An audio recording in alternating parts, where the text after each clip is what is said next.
Brianna stops by the show, Pete challenges his queen, and apparently Steven Spielberg has chopped liver. Oh, it's time for class. Class is in session! Roll call! Bueller. I'm gonna be late for class. Bueller. Am I hallucinating here? Just what in the hell do you think you're doing? I'm late for class. You're mine now. You belong to me. Did you study for the test? No more complaining. No more Mr. Kimble to go to the bathroom. Nothing. There is no bathroom. Konnichiwa, classmates. Welcome to Middle Class Film Class. I'm your host for today, Tyler. I'm Peter. I'm Brianna. There you go. And we have a righteous show for you today. Welcome everyone on YouTube Live and otherwise, and of course the OG audio classmates in podcast land. Yeah. Konnichiwa, huh? Yeah. Are we supposed to be yelling? You kind of have to talk into the mic. Yeah. You gotta project. Oh, okay. I know that's not your strong suit. You're very demure, very mindful. I wouldn't say that. I mean, if you watch all the podcast, whatever shows on YouTube, they're not. You have to be bombastic almost. Yeah. Whoa. It's definitely out of my comfort zone. But you know, it's show business. That's show business, baby. Yeah. Not a podcast person. I know. I had begrudging pull you into this episode. Yeah. Why is Brianna here, Tyler? I don't know. I mean, I have wandered into the house. she just kind of sauntered in here. No clue. Joseph's not here. Yeah, Obviously. Joseph's gone. I don't know what he's doing. I think he's like shooting some short for Woody Harrelson or something. No. He's shooting a short, that's for sure. I know he was. Paul Thomas Anderson just got done filming in Sacramento. Maybe he's working on his second Oh, project you with think him. he's rubbing shoulders with PTA? Yeah, one battle I after wouldn't- another battle after another battle. I wouldn't be Two. surprised. Yeah. How have your guys' week been? It's been a week since Brianna- I've seen you last. Brianna, how's your week been? Uneventful. Yeah? Uneventful. Yeah. What'd I you- saw your Instagram post. You created a doll. Yeah, I created like 6 dolls. yeah, That's awesome. a bunch of creepy dolls. Yeah. They're pretty cool. Can you buy those dolls, Brianna? Or I can make you a custom doll if you're interested. She go had, check out Pete's friends list and message her on whatever social media yeah, you platform should. you feel comfortable. She has a messaging hard her at. time letting go of her creation sometimes. Well, because these ones I just made of like I don't know, I put a lot of pressure on myself when I'm making art normally. So these Yeah. ones I'm like, I don't have any experience making dolls. This is purely just for fun. But I actually had someone today ask if I would sell one of them too. So now I'm like, maybe And if you're people like, want a custom yeah. doll, I can make you a custom doll. Yeah, so go find Brianna and whatever social media platform. Yeah. And ask her for a customized The company's called Melancholy Monster. doll. Oh, yeah, that's right. I was kind of dancing around because I forgot Yeah. the name. But I post them on my main Instagram, which is my art Yeah. Instagram. So that's Brie Like We. Oh yeah, Brie like we. BRII like WII. Yeah. Exactly how it sounds. Brie like we. Yeah. Also, just throwing it out there, my actual job is graphic design. So if you need a graphic designer, come hit me Yeah. up. Yeah, that's More right. importantly, if you need graphic design. Yeah, she did. She designed the logo and our website and all kinds of stuff. Yeah. Some stickers that are thrown into the corner over here. Yes, those are our giveaway stickers. I send them out whenever we have new people. Yeah. Hey, Joe Bridges in the chat. He says, "Hey, since I haven't been on the on here lately, Tyler's impressions have been mediocre." What? Well, Joe Bridges, I take that's completely incorrect. Is that RFK? It doesn't sound enough like a garbage disposal. I think the COVID vaccine killed more people than COVID. Very good. That's actually just I've heard you say that many times on and off the air. Yeah, good times. Yeah. So yeah, Joseph's not here with us. Pete, how was your week? Oh, it was good. Yeah, busy, Yeah. busy. Work's been busy, and it's busy for me when we're slow, which is a oxymoron, I guess. Well, Unfortunate, but we have some fun stuff though because Brianna's here and she's gonna do. She watched a movie at the behest of one of our listeners. I watched 4 movies, yeah. Ooh, don't bury the lead. but I'll only be reviewing one of them. Well, without further ado, let's get into some proper gab and chatter. Find some chirp in ye, lad. Now's the time for gab and chatter. Gab and chatter, where we talk about movie news, movie things, fun games, and maybe taking one for the team. Yeah. Before we do that though, Tyler, you've lost your head. Your hair's gone. Yeah. We didn't even mention I that. thought you didn't notice that. Yeah, no. We mentioned it. Show them your Titan spot. Yeah. So I got inspired by the movie Titan, and He accidentally put a fucking bald spot on your head. yeah, and I didn't fix it because I figured, well, it's my mistake. I have to live with it. So Yeah, live in the shame. yeah, I mean, I don't mind. I really don't care at this point. So longtime listeners of the show have heard Brianna come on the show, and generally when you're here, that means you're watching a shitty movie for us. Is that correct? Yes, that is correct. Today's no different, and it's a little bit different though because we got 4 requests from Binge Daddy Dan or Binge Lord Dan, and Brianna's going to talk about one now. I volunteer as tribute. Chariot. What the hell is this about? Well, I actually have a bone to pick with that. Okay. But first, I would like to say these are the kinds of like shitty movies that I appreciate because they try, and it's not just like Amityville Karen or whatever, where it's like, oh, we made a movie for the sake of being dumb. Because like I got enough of that in college. I was on those film shits. So I'm over it. Like, however, I will still watch them. But you had 4 recommendations. Do you remember what they all are? Yeah, I have them all here in my Okay. little notes. And so there was Mass Hysteria, Chariot, Low, and I guess I missed Low, just L-O. Oh, and For Sale by Exorcist. Oh. And I had a lot of fun watching all of them. Chariot kind of included. So the reason that I said I have a bone to pick with like what the movie is about is I watched some like review videos of this movie after I had watched it because I was like, what the hell? And What the hee-haw? and in one of them, the person started off the review by talking about like, oh, in order to understand this movie, you really need to read the synopsis of the movie to know what's happening. And I don't think that that's how movies should be. Like, Yeah. you shouldn't have to read the synopsis on IMDb to understand what the movie is about. That's how Tyler watches his movies. Yeah. He reads the spoilers first and then watches the movie afterwards. Most of the time. Oh, okay. Most Well, of the time. so this movie is a little bit difficult for me to explain because I'm still not even 100% sure, but it's like this guy is having a bunch of like the same dream forever. It's always the same dream. So he goes and sees a specialist and it's about reincarnation. And this guy is somehow a glitch in the system of reincarnation.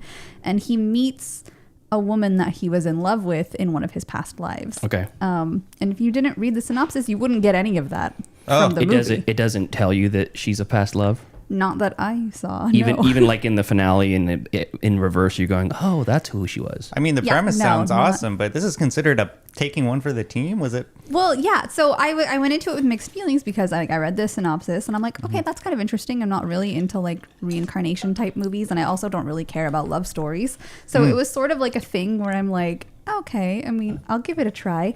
She doesn't like love stories because she's got the prime choice right at home. Where Anyway, you can so tell, I you can tell how in love we are.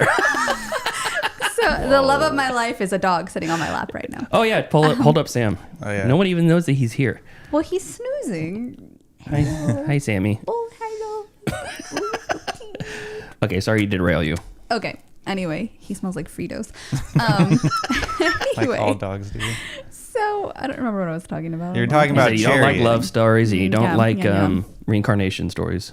So, yeah, so I went into it with like, okay, I'll give it a chance. But the poster made it look like it was going to be kind of like a Psycho Gorman type movie, which is weird because Yeah. it doesn't at all. Yeah, Have it's got that? like a interesting mask on the cover, and it's John Malkovich, right? Well, there's like the 3 characters, inclting John Malkovich, on the cover, and then someone in like the time travel something reincarnation mask. Yeah. I don't know. To be honest, I checked out during that part of the Okay. movie, so I didn't know what the mask was used for because this was like the end of the movie, and I'm like, okay, I'm over it. So this is why I don't have a movie podcast. Okay. So, Were you playing Call of Duty the entire time? yeah. Okay. So anyway, the movie started off really promising because it started off with like a shot of someone, I don't know, maybe in the cowboy days, and he was like out doing something in his yard. I don't really know what the purpose of it was, but I was like, hey, this is going to be pretty cool. And then the movie just like nosedived from there. And What makes it so bad specifically?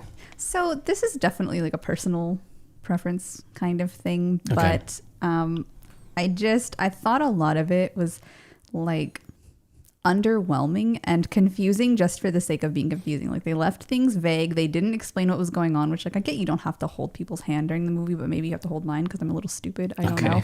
But like they don't tell you anything about what's going on. It's very slow. I did not like the main love interest, which made it hard for me to like care about their love story because I thought that she was just a stereotypical like quirky girl of like, oh look, we made her quirky and weird and she's falling asleep at this big party that's so loud, and I'm like, wow, cool. I've done that before though. I mean, the checks.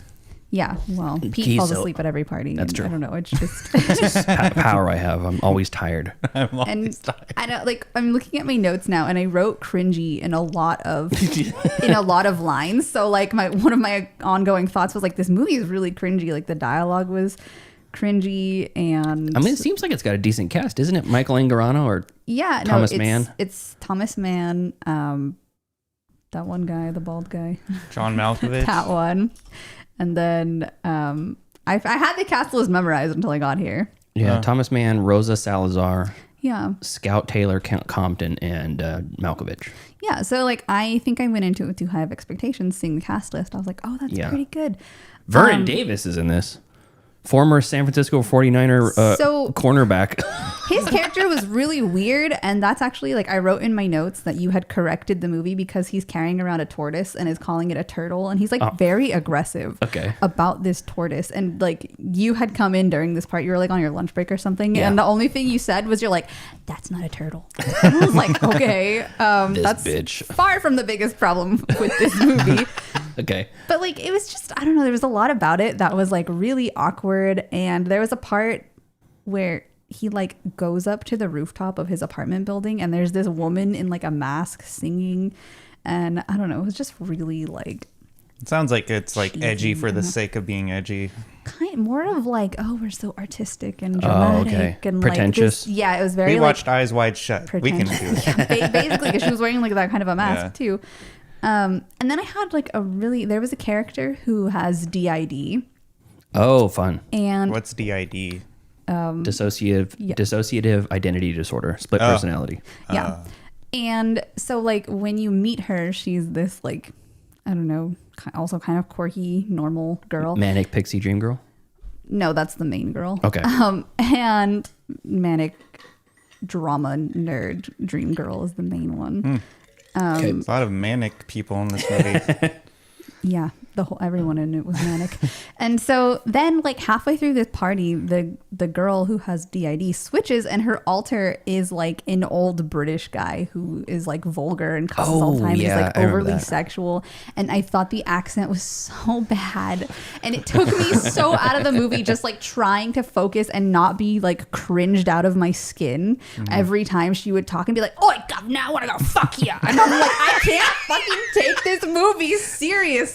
That's going on the board. Yeah, it is. It's supposed to be a serious movie, and I was like, I fucking can't. And like, so like, I don't know, maybe it wasn't a bad movie, but I checked the IMDb score like halfway through it, and I was like, this is so fucking weird. And it has like a 3 point something, and I was like, okay, it's not just me.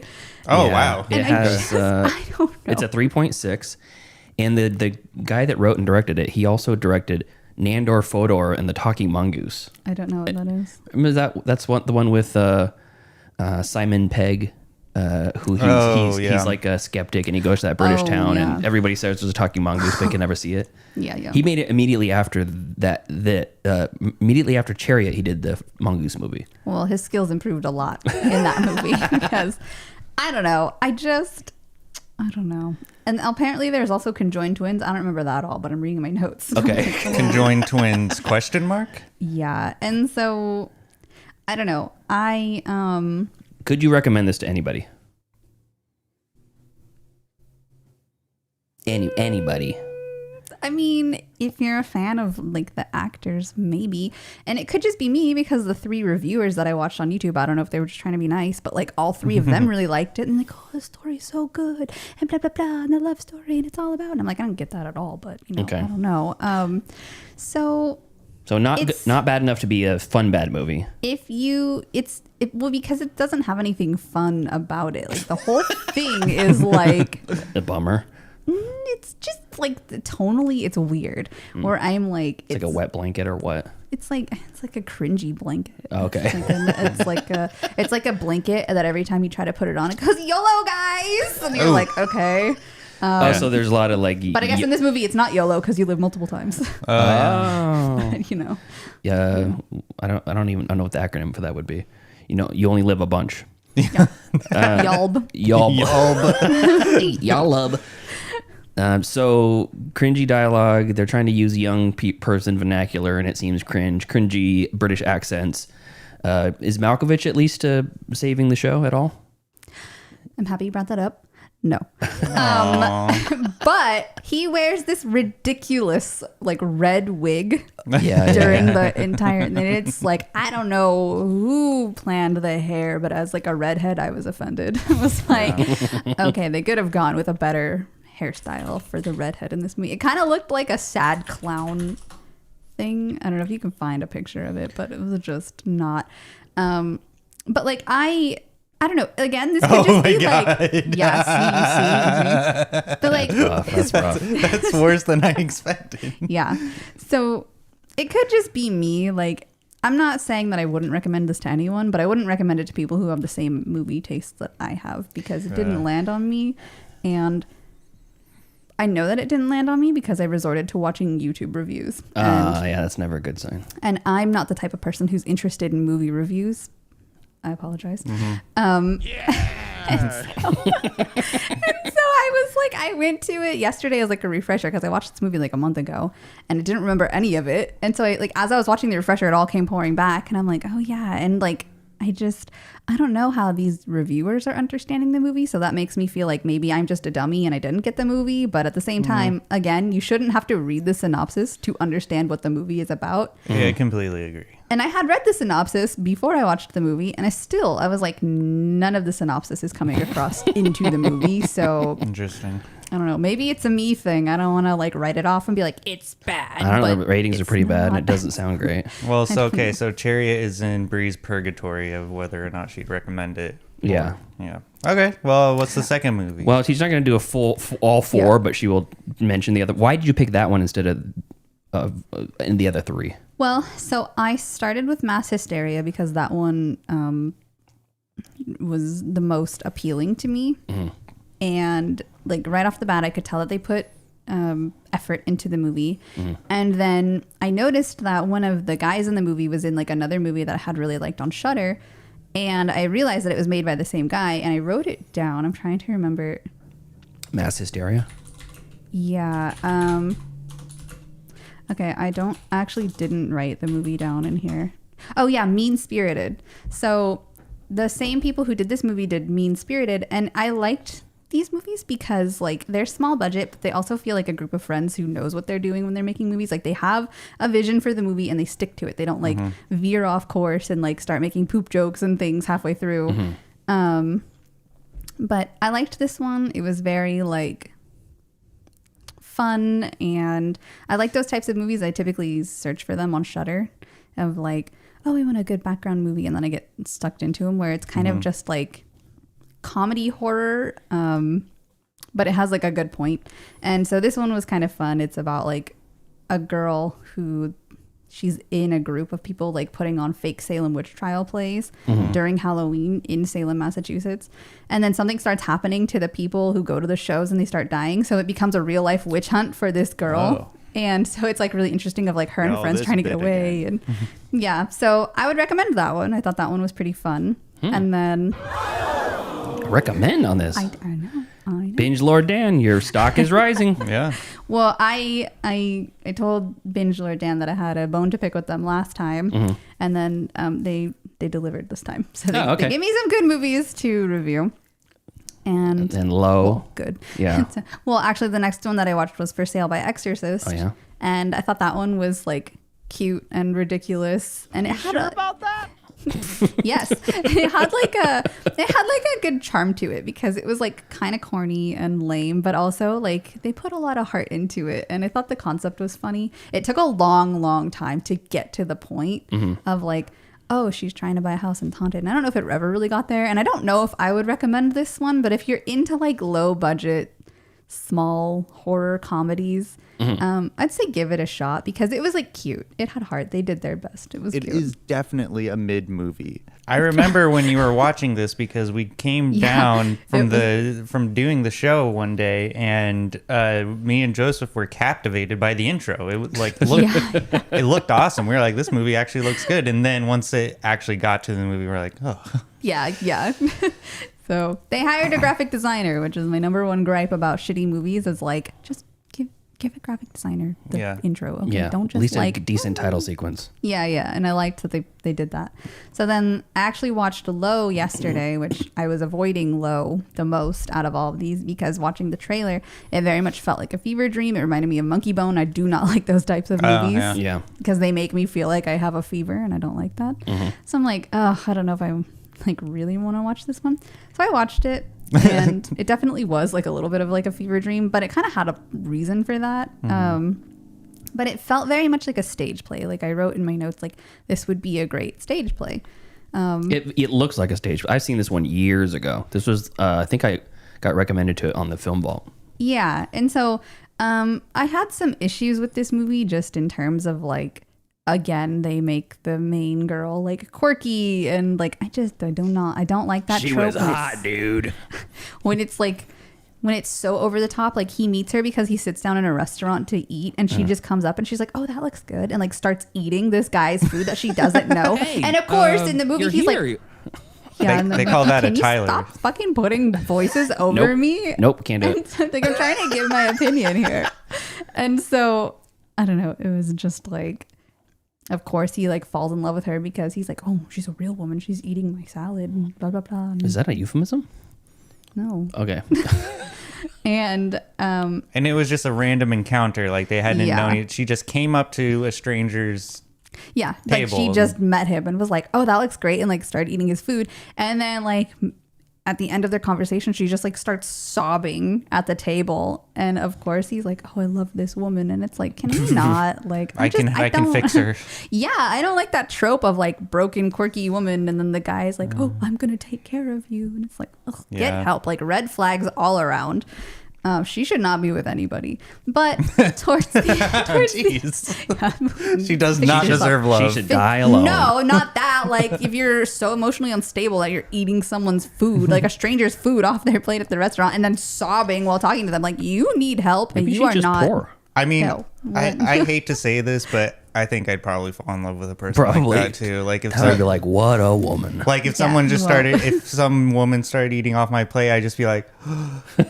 So that's because like I'm looking at it from a straight woman's perspective, where I'm like, she needs help, but you guys are looking at it from the straight guy's perspective of like, cute, hot, quirky girl, but she's crazy. I'm past that phase in life. Yeah, Pete would not subscribe to that. The only reason why I do is because I welcome chaos in my life sometimes. Yes, there you go. Yeah, I mean, I get it. I'm always attracted to the chaotic boys too, but like it's I don't know.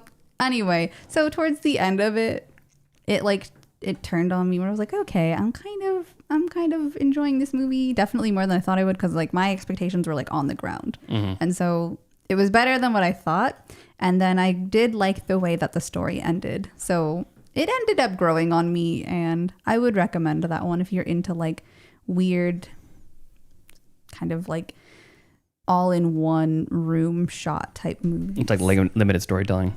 Yeah. And then I don't know, it's I liked the practical effects. Like I thought that the demon designs were really cool. One of them kind of looked like a demon version of like a skinny Grinch, and that one kind of like weirded me out. The Grinch? Yeah. Oh, okay. And so I don't know. So of all those, the only one that's like truly stay away from would be Chariot.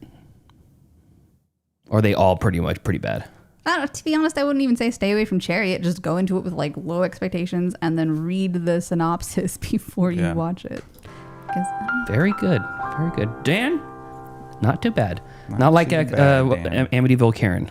No, or Amityville Death Toilet. It was Death Toilet. Fuck. Death Toilet. Yeah, that was a rough one. I did feel slightly attacked when I was watching Mass Hysteria, because there's a scene where like everybody starts vomiting, and I'm like, didn't he hear my last review? No poop, no puke. But I can handle that more than the poop. We don't want I was that. I was like, Dan. And then it got better, and I was like, okay, all right. All right. Well, thank you for taking one for the team again, darling. Yeah. Appreciate that. It's always nice to not have so many carrots in this stew. That's right. Do you want to play a little bit of trivia? Just a little. Okay. It's fun. It's going to be fun. Yes. Can I put like a disclaimer that I'm really bad at trivia? That's okay. You're playing Like, against really Tyler. bad? You're playing against Tyler. Yeah, but like I can't think on the spot. I have to take notes for everything. Dirty little mud grub. Is okay. Trust It's me, okay. I'm really bad at it too. Okay, so what we're going to be doing for this little bit of my segment on Gabbard Chatter is this is Oh yeah, Pete, what do you have for us today? this is my segment. This is the trivia. That's what we're getting at. All we're doing is I'm going to play a clip of a laugh from a movie, Okay. and you have to guess what movie it's from. Okay, that's it. They're laughs. They're like movie laughs. This I love is it. super hard. Movie laughs. They're Tyler's iconic. definitely winning this. They're one. iconic Maybe. movie laughs. Some of them you will know immediately. Some Tyler, I'd like to congratulate you in advance. In advance. You watch more movies than I do. Yeah, but I have like facial blindness and I don't pay attention, so I kind of just am there with the movie in the room. What was the movie that I didn't realize at the end? What was it? Oh, The Departed. No, not the Mark we Wahlberg is can't the have rat. the Departed conversation again. I'm not going to argue about this. Erotic August. What was that movie where I was like, oh, it was her at the end? I thought she died. Oh, it was. It was Wild Things. Yes. Oh yeah, Wild Things. You're like, well, she had blonde hair. How? How dare you not recognize the Queen Nev Campbell? I know. exactly. I know. Okay, so I'll start with Tyler. Do you want to start with Tyler so you can see how it goes? Okay. Yeah, let's Oh, I know Alright. how it goes. Let's but we get should it start out of with the Tyler. Okay. Pick 1 through 10. There's 10 laughs, and it's just whoever gets the most. Okay. Pick 1 through 10. I will pick number 7. Number 7. Here we go.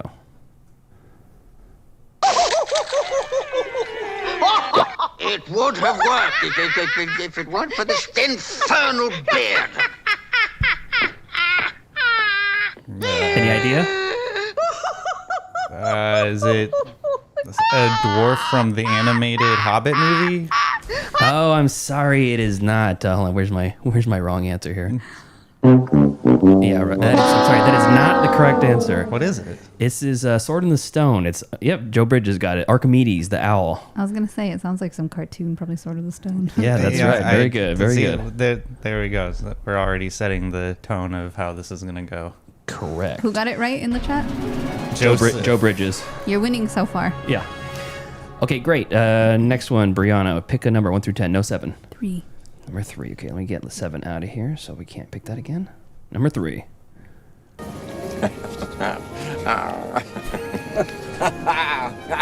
Oh, this is Jurassic Park, Jeff Bridges. Jeff Bridges, huh? I don't know his name. Jeff Goldblum. Very good. Jeff Goldblum. I was going Jurassic to Park. say, no, she gets it wrong. It's not I could just see his hair in my head. I don't know. All right, Tyler. 1 through 10. What's your laugh? Number 8. Number 8. Here we go.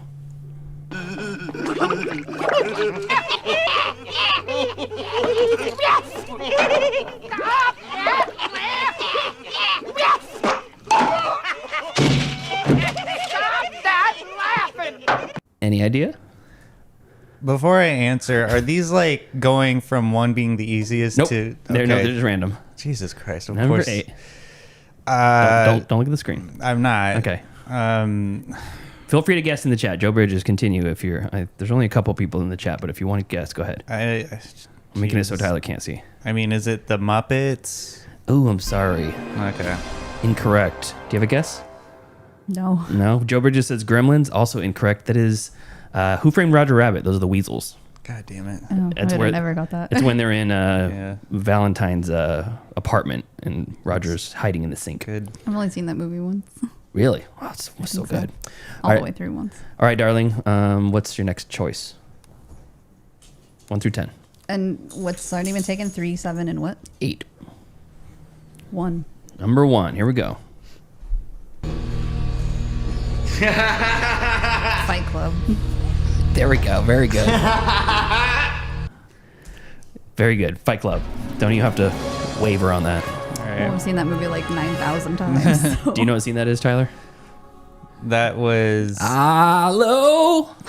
I don't remember that. I haven't seen that movie in a long, long time. Okay, that's actually the laugh that made me think of this game here. Because we watched it last week or something like that. Yeah. I'm like, what an iconic 2 weeks laugh. ago. Yeah.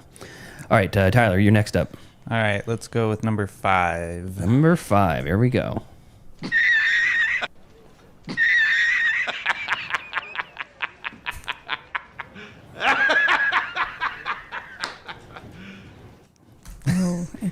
Jesus Christ. Why am I getting the ones I don't know? This is a meme laugh too, by the way. Can I play it again? Sure.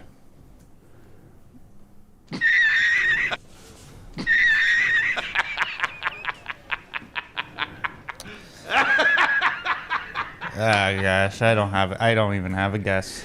Ooh, I'm sorry. It is J. Jonah Jameson from Spider-Man. Oh, okay. When Peter Parker asked if you can get paid in advance. Yeah. Yes.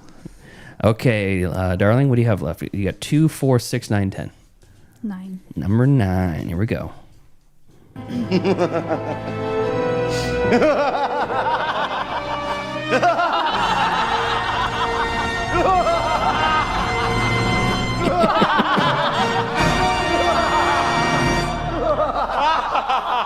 Any inklings?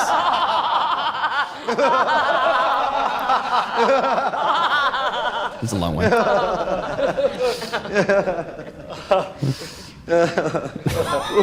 Any guesses? No. Nothing? Really? Oh.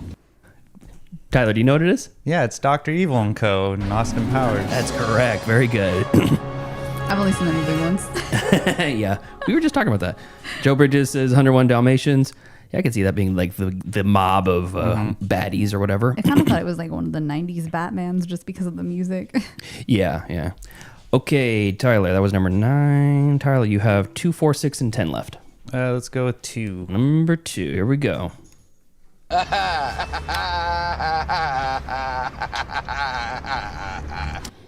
Wow, that does sound familiar. We covered it on the show. We did? Yes, we did. Let me hear it again. Okay, here we go. Number 2.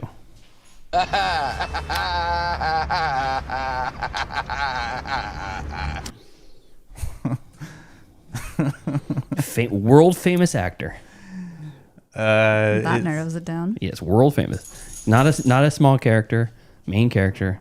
One of the top 10 acting performances of this century, according to last week's list. Oh, really? Yeah. Oh. I need a guess. Is it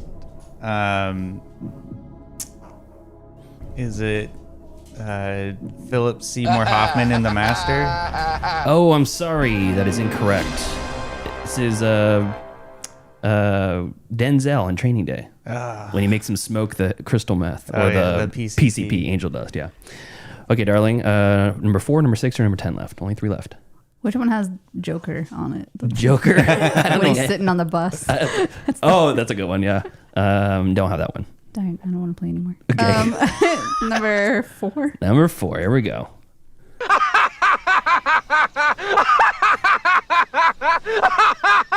Oh, this is, oh my God. The name just like The Princess Bride. Princess Bride, very good. Oh, wow. I was going to say it's the bully from A Christmas Story. Oh. Ooh, that's a good laugh, too. I hate that movie. You do? We're gonna cry, I hate that baby, movie. cry. Yeah. Oh, I love that movie so much. Because when I was growing up and it was like Christmas time at school, we would always have to watch it, and I just hated it. I hate like the "you're gonna shoot your eye out." He has like I'm not a fan. Well, all right. Last one, Tyler. Okay. Number 6 and number 10. I'll take number 10. Number 10. Here we go.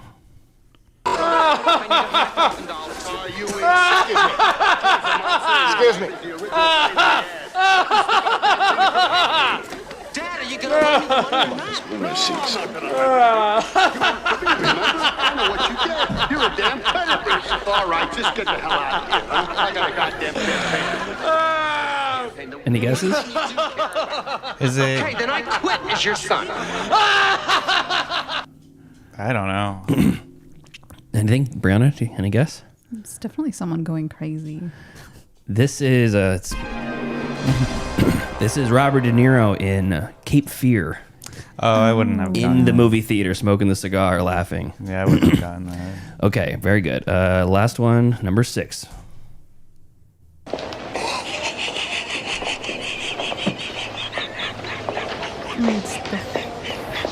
like weenie dog thing.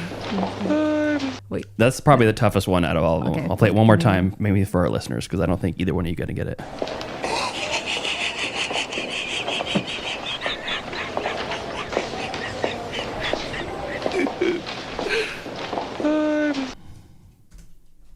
I don't know. This is from Chevy Chase in Christmas Vacation. I've never seen that. That was very good, though. You guys did good. Yeah. Brianna won this one. Brianna. See, you won. I think Joe won. Yeah, he doesn't get No, points. he gets second. He's number one in our hearts. Okay. Yeah. But yeah, that was it. I might have to do another one with the Joker on the bus, Scud Farkas from Christmas Story. Mm-hmm. I have a couple other ones that I saved and I didn't put in here, so maybe we'll do round 2 eventually. Yeah, that'll The be fat wiener dog from the Tom and Jerry movie when we were kids. Doesn't he like Tom and Jerry movie? I think it was Tom and Jerry. Maybe it's Oliver and Company. All dogs go to heaven. Oh yeah, Oliver and Yeah, Company. maybe it's All Dogs Go to Heaven. Yeah, he's played by Dom DeLuise, I think. And there's like a fat wiener dog that's Yeah. on a skateboard. Yeah, I It's think like so. that little like smoker's giggle. Yeah. Well, anyways, thank you for joining us today, darling. I appreciate your taking one for the team and playing along with our game. Can't wait to see the next movie. Yeah, that's right. If anybody who wants to, it doesn't always have to come from Dan. It can, but he's the only one that tweets at me or skeets at me. Joe says he got 3 right out of the 10. That's not bad. That's a tough game. But if you want to put your name in the hat for the next shitty movie that Brianna watches, just send us an email, mcfcpodcast@gmail.com, or hit us up on any of the socials. You know how to find them. But it can't be potty jokes all the way through. Yeah, the no movie. poop jokes. I mean, it can be. I'm just going to be harsh about it. I said in that review, I'll watch it. I'm just going to complain about it the whole time. There you go. Very good. All right. Thank you, darling. Appreciate your help. Bye. Isn't she delightful, ladies and gentlemen? Look at her go. No. The love of my life. The air in my lungs. The blood in my veins. The queen to my king. Here she goes. Such a romantic. Mm-hmm. Well, that was great. The leaseholder to the 4-chamber bedroom or house that is my heart. Yes. Very poetic. Very poetic. That was a Feeneyism. Lifted that right from Feeney. Yep. All right, so that's my segment. Tyler, you're up. Yes. So I think everyone knows the video games franchise Call of Duty. Very popular. One of the most popular, if not the most popular game out there right now. Besides Minecraft. Best game to watch while you're while you're watching a movie. Yeah, it is. It is. I mean, it truly is, because like it's truly like if you're wanting to watch a background movie, Call of Duty is a great activity. I mean, especially for my setup. I've already explained my setup where I have 2 monitors in front of me, so it's easy to chameleonize myself to do both. However, so with like all popular video game franchises, they want to expand out into more media outlets, I guess you would call it. Mm-hmm.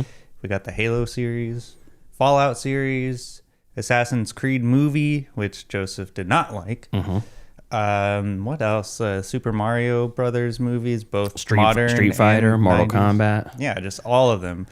So it was about time that Call of Duty has its due to make a movie series. And if you've played the games before, they're pretty much like a cinematic experience, like when you're playing the campaign. You don't have like 12-year-olds yelling racial slurs at you throughout the whole experience. So Activision, so Steven Spielberg, I don't know if you know this, but he made a series known as the Medal of Honor series. Okay. Which is also like a military style, hence the name Medal of Honor. Okay. And so it was kind of obvious that he would want to direct a Call of Duty movie because, you know, he did Saving Private Ryan and he was involved, I believe, in the Band of Brothers series with Tom Hanks. Yeah. So he's really a big proponent of world wars. And so he approached Activision to offer his expertise and experience in the movie industry to direct this Call of Duty movie. Arguably one of the best directors and movie creators that the landscape of film has ever seen. Mm-hmm. And Activision shut him down and said, no, you cannot. Because it was a conditional thing where Steven Spielberg would have control of the budget. He would have control creatively, full control creatively, not just so Activision could not be involved in any step of the way of the creation of the Call of Duty movie. And so Activision was like, no, we're not going to go. They're like, Steven who? This is a big risk giving him full creative control. I did. In this article, they kind of touch on why Activision turned him down for it, and it's because there is a fear. So the reason why it kind of goes into like a little bit of a history of why there was no like Grand Theft Auto movie made. Okay, is because these video game studios are afraid that if it branches out into another medium, that it changes the brand itself. Oh, I see what you mean. Yeah. So and that's like really hard to control. And so I don't think Activision was spooked because it was Steven Spielberg having these conditions of like having control of the budget and full creative control. They just didn't want to commit to that. Yeah, because if it flopped, like I highly doubt it would because it's Steven Spielberg, but if on the off chance it did, it could potentially ruin their cash cow that is Call of Duty, the video game series. I mean, look at what happened at the 1993 Super Mario Brothers movie. Yeah, after it flopped, never recovered. Super Mario never recovered. Becomes the most popular Nintendo game. It continues to be the most popular game series of all time. And so I mean, I get that reasoning. I don't think you're gonna lose with Steven Spielberg at the helm of your franchise, but I get it because it is a multi-billion-dollar, business or franchise, and so that's what the people at Rockstar, why they didn't make a Grand Theft Auto movie, because they wanted to stay away from the medium movies and try to just make it just a video game. Yeah, I don't think that Grand Theft Auto there's any movie that's set in LA or Miami and has gangsters doing gangster shit could be considered a GTA movie. Right. So like why? What's the point? I mean, it muddies the waters. And then Grand Theft Auto, the series in of itself, is like a playable movie. Exactly. That's kind of how I feel like with like, I was surprised, like positively surprised that how well Fallout was. Oh yeah, it looked good. It was cool. I never thought that you could make something like a TV show be so good based off of based off of a video game. On the flip side, the Halo series became a dumpster fire, and I don't think I don't know anything about it. They have the first episode for free on YouTube, and it's really bad. Oh, okay. I mean, they the first major sin of the Halo series is they have Mr. Halo take off his helmet. Mr. Halo, Master Chief. Yeah, Master Chief. I just wanted to be funny. Okay. With the Call of Duty movie though, it's like I said in the beginning. When you play the campaign again, it's like a playable cinematic experience. So, Personally, I think that Steven Spielberg could make a good Call of Duty movie, but if he wants to make a military movie, he should just make one on his own without having to rely on the stories of Call of Duty. Joe Bridges has a point. He says the major downfall of Halo was not allowing Blomkamp to make it. I don't know about that. I mean, yeah, District 9 was good, but then I think he would fucking kill it. Kill it. He would do great. I don't think so. I really don't. I used to be hyped on Blomkamp, but after Barbarian, or no, what was the movie? Demonic. Yeah. After watching that, I was that was one miss. I don't know. Have you seen? Do you see the Gran Turismo movie? No, but I heard that surprisingly good. You gave it a higher regard. Yeah, couldn't believe it. I mean, you wouldn't have thought Blomkamp was the man for it, but he did it. Yeah, and I mean, not to get off topic, but yeah, I actually knew about that story before the movie came out, like years ago. Like I heard about that story and thought that was just like the coolest thing ever. It's like if you get good at Gran Turismo, you can. It's pretty cool. Yeah, but anyway, so it kind of like begs the question, like if your video game series needs maybe not needs a movie, but like. I feel like if you're going to make a video game movie, like you should make a movie from a video game that isn't so cinematic to begin with. Like Mortal Kombat. like Mortal Kombat works. Mortal Kombat's a good example. I think that and something that doesn't exist in the real world. Like besides, I mean, The Last of Us is very much a human drama. Take the zombies out of it or whatever.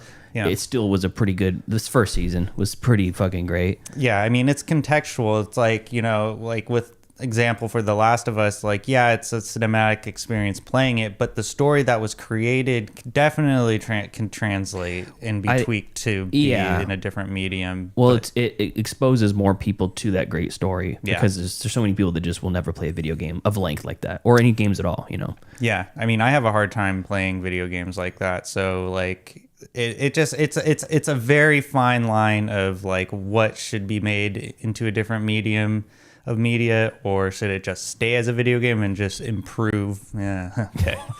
Wait, what was that? I don't know. You need to change your batteries, man. I know. So yeah, I mean, it's kind of a shame because I kind of do want to see Spielberg make another movie. I don't know if he has anything coming out. I didn't look that far into Spielberg's what he's doing now, but that is all I have. So let's get into some streaming picks.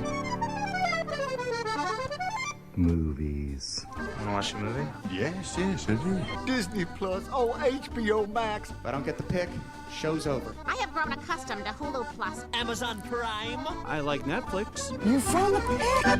Streaming picks, movies that we watched this week that you can watch on your streaming services or otherwise. Pete, what do you have for us this week?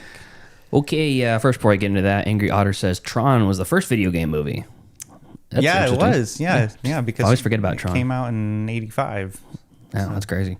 Yeah. Okay, cool. So I'm chugging along, right along on my Werner Herzog discography set. Oh yeah, it's not a complete discography. There's like 70 movies and documentaries that he's made. This has 16, I think, of them. So next in line, Wojciech, 1979, starring Klaus Kinski. And the interesting thing about this movie is it was started production 5 days after Nosferatu the Vampire. Wait, would you say 5 days? Like 5 days. They finished wrapping Nosferatu the Vampire, and then they immediately started Wojciech. Immediately. And Klaus Kinski was already completely drained of energy and mental acuity from making Nosferatu. Yeah, I don't doubt it. And Herzog was just like, all right, we're going right into this other movie. And this movie is one where he's playing an mentally unwell man who is in like, I want to say it's like the late 1700s or something like that. And he's basically like a soldier for hire or a local police officer or something like that. And he's kind of dumb. And his local doctor's running experiments on him. Like he makes him eat peas, nothing but peas for like 2 years straight to see what the effects are. I feel like this is like a practical joke on that actor by Werner. Kind of, yeah. he's doing it on purpose. It's like, it's for the art. So here the synopsis is, having fathered an illegitimate child with his lover, Marie, feckless soldier Franz Wojciech. No, his lover Marie. Oh, I thought you said feckless soldier Franz Wojciech takes odd jobs around small town to provide some extra money for them. One job is volunteering for experiments conducted by a local doctor who puts Wojciech on a diet of peas. This serves to drive him close to madness, and the discovery that Marie is involved in an affair with a local drum major exacerbates the situation. Pushed too far, Wojciech resorts to violence. This was highly rated, and I didn't really like it. It's got like a 7.0 on IMDb with 11,000 reviews and 86% on Rotten Tomatoes, and it just didn't land very well on me. I think it's just Klaus Kinski acting like a madman for an hour and a half, basically, and then the finale of what you would think is the kind of like inciting incident of the movie is basically the finale, and the movie's over within like 5 minutes after that. Okay. So I've noticed with a lot of these kind of classic 60s and 70s movies, and even sometimes in the 80s, it's almost like what you would expect to be this climax at the midpoint of the third act or something like that. And then there's or maybe even the inciting incident at the end of the first act. And then you find what the repercussions are because of whatever act it is. In this case, he lashes out in violence against people who he feels like wronged him. And then once it's discovered, the movie's just over. So it's almost like, well, I want to know what happens after that. They spend an hour and a half about the person, and then this terrible thing he does, and then you don't see any consequences of it. Right. So it was a little disappointing in that as far as the storytelling goes. If you want to watch it, it's on Canopy, Philo, Shout TV, and Fandor and Plex. But not a strong recommend. Next up in the Vertigo catalog is called Where the Green Ants Dream from 1984. And this is what some people thought was a documentary and is not. The Australian Aborigines believe that this place is where the green ants go to dream, and that if their dreams are disturbed, it will bring down disaster on all of us. This belief is not shared by a giant mining company which wants to tear open the soil and search for uranium. It's set in Australia. It's set in like I think modern time, 84, and basically the entire thing is like these Aboriginals are trying to get this mining company to stop blowing up their land. They're just setting off explosives to killing the green ants. Yeah, they think that there's green ants under the ground, and if you disturb them, then basically it'll bring upon the apocalypse to the land or something. Yeah. And that's not a true life belief by Aboriginals, but it's basically a mishmash of 3 or 4 real life beliefs of different Aboriginal tribes. Okay. So they just basically made a narrative feature about this, and it was pretty good. It was pretty interesting, and I love seeing like Aboriginal native actors and stuff. Because I just feel like there's a lot of emotion and a lot of stoicism in that culture, which translates really interesting to film. So at one point, they're basically bargaining with the mining company about how this is their right to their land and stuff. And they ask them if they can get them anything, like pay them off or whatever. And they're like, yeah, we want a plane. And they're like, what are you going to do with the plane? And they're like, we want that one. And they points to like an army cargo, like a fucking huge army cargo plane. And they're like, what the hell are you going to do with that? And they're like, don't worry about it. Yeah, don't worry about it, basically. So it was kind of interesting. I think it's about a 3-star movie. Okay. People thought it was a documentary. Yeah, it's kind of presented like a documentary. This is found in pretty much all the same places: Fubo, Roku, Canopy, Philo, Fandor, and Plex. And then an interesting documentary, a short one, also from 84, The Ballad of the Little Soldier. And this is a co-directed one. It's Werner Herzog and Denis Rael. And this is a group of Mosquito Indians use Nicaraguan child soldiers in their resistance against the Sandinistas.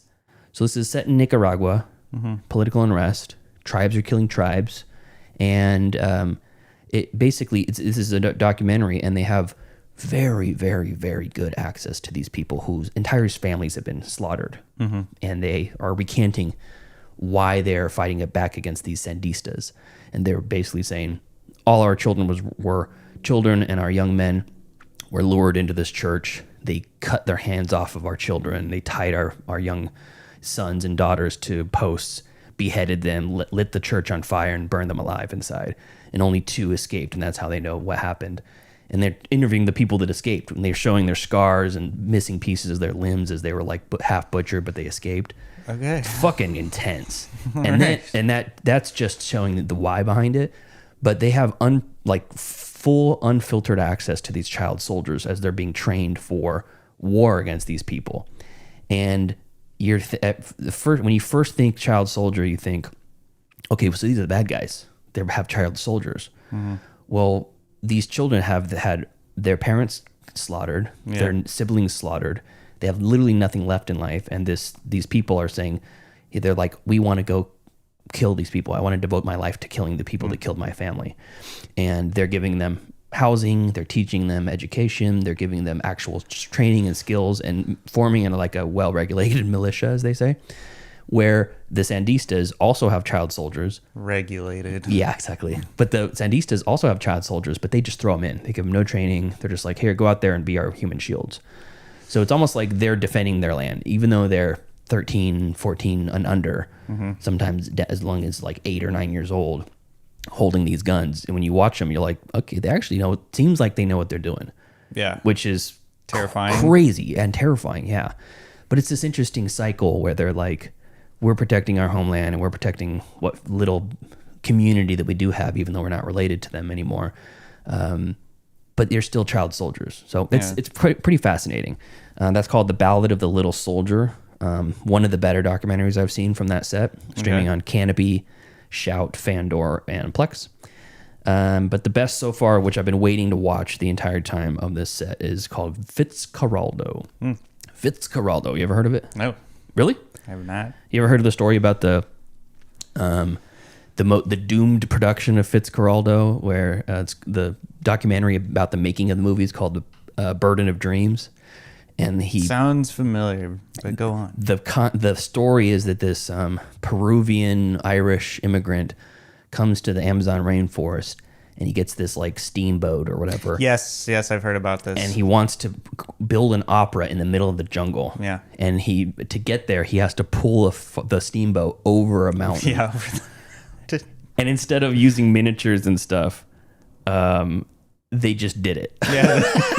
They fucking just took local tribesmen and became their god, essentially, and literally pulled this fucking 340 pound or 340 ton steamship over this mountain. So ridiculous. It's crazy. And they show like the machinations of how they do it, how they build a pulley system, and they pour steel or concrete into the like posts, and then they chop down trees and strip them, and then they wrap the ropes around the trees with these like pulley devices and stuff. My God. And you're like, they're just doing it. They're just in the mud, slopping around, and there's people dying and stuff, and there's dying for this. Yeah. Can't imagine. It's crazy. And there's many interesting things about this. I'm going to watch the documentary Burdens of Dream later, but at one point is Klaus Kinski also in this. This is one of like the 6 or 8 movies that he made with Werner, and this was his most contentious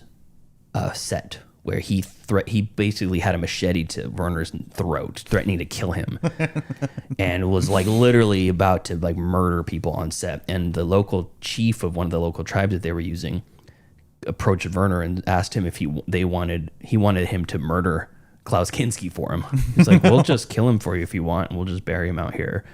And he has said, no, it'll be detrimental to the movie. It's the main character. Yeah, exactly. Even when it's all done, too, they're like, we'll just kill him for you. Yeah. The documentary sounds more interesting than the movie, to be honest. The movie is fucking great. It is. It's really good. Yeah. Okay. It's easily my favorite of all these movies so far. It was one I was looking forward to, and it didn't disappoint me.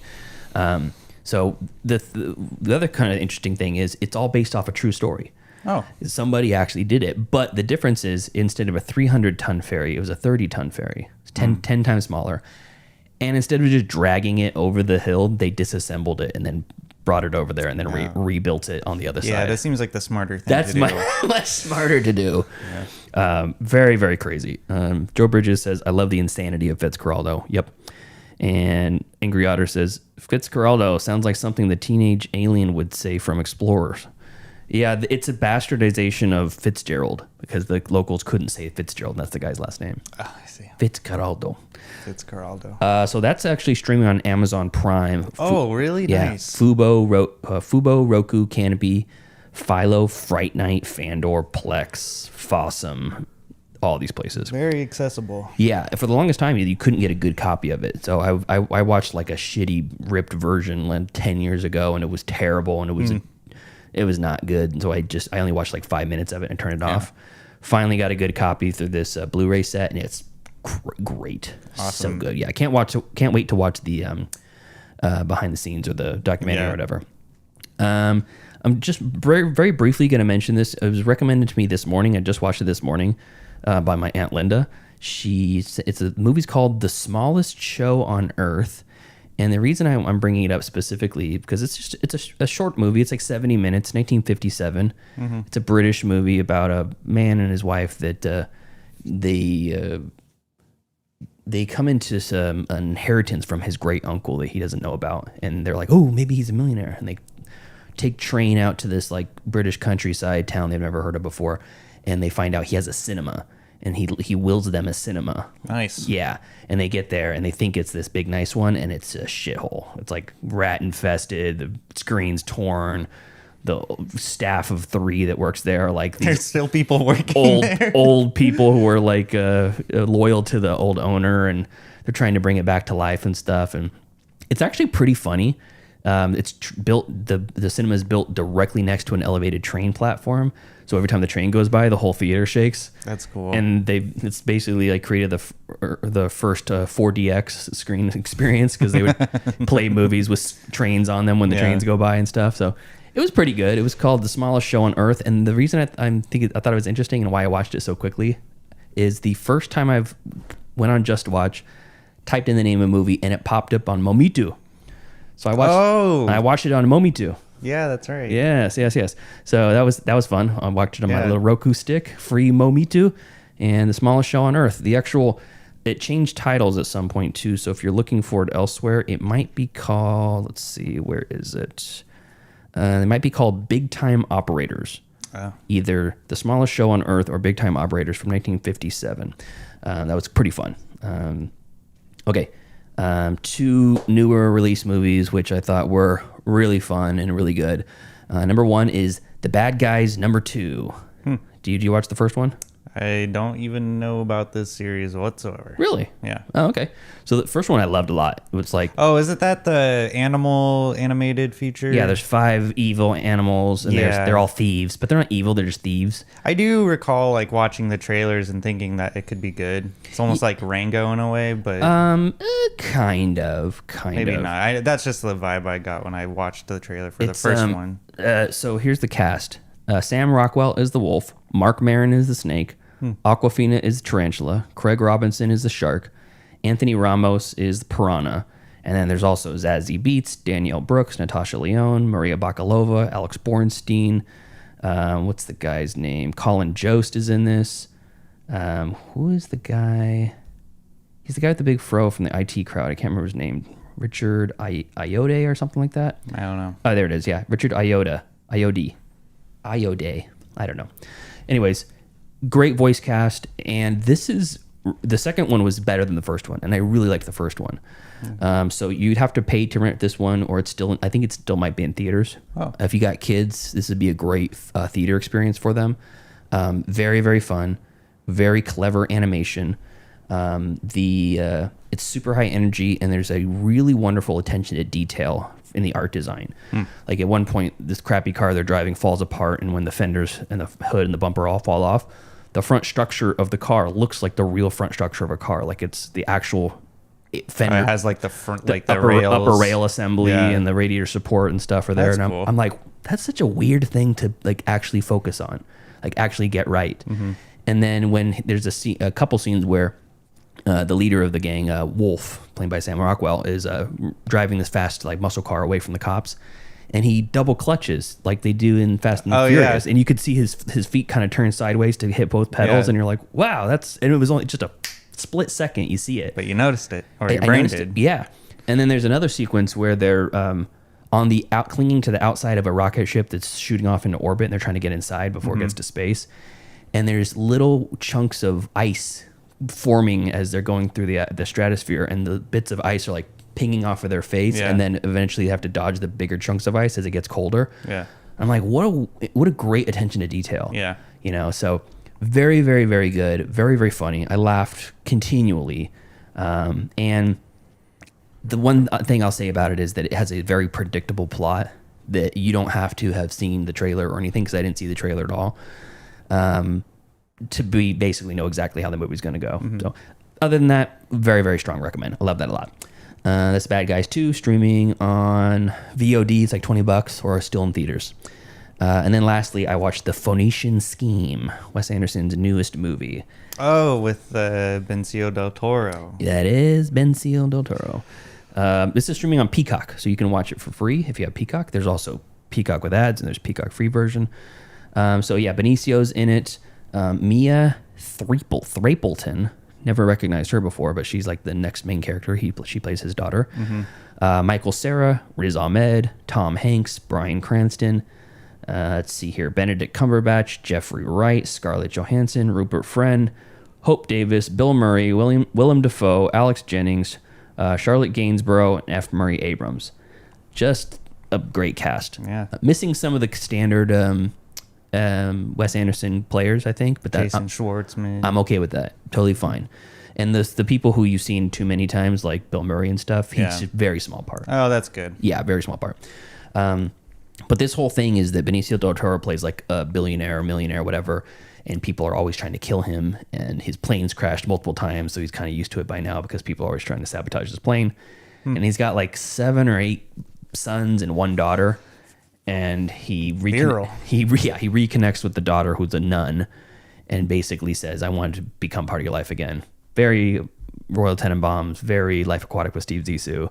Okay. And he basically brings her up on on his hijinks and stuff like that. Okay. It's very fun, very fun. I was not a huge fan of the French Dispatch. I wasn't either. Fantastically produced, gorgeous looking movie, impressive production. I cannot say one bad thing about that. Just the stories. Yeah, the stories did not land. It didn't land on me. It was just too much and too quirk and too whatever. And which is that's fine. You know what you're getting and you expect it and all that kind of stuff. That one didn't land on me. Yeah. Asteroid City, I was a little bit warmer on. I actually really liked that one. The color scheme's more fun. Yeah, Asteroid City was good. Still wasn't in my top tier. Anderson, lukewarm. This is pretty good though. I like this one quite a bit. So all right. Phoenician Scheme, he did it again. So yeah, you can rent that for $6 just about everywhere, or you can watch it for free on Peacock. All right, that's it.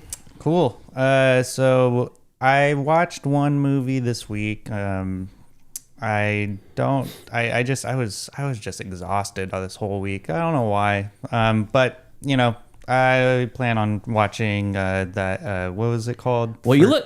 If you said you feel tired, you look great. Oh, thanks. Yeah, you look like healthy as an ox.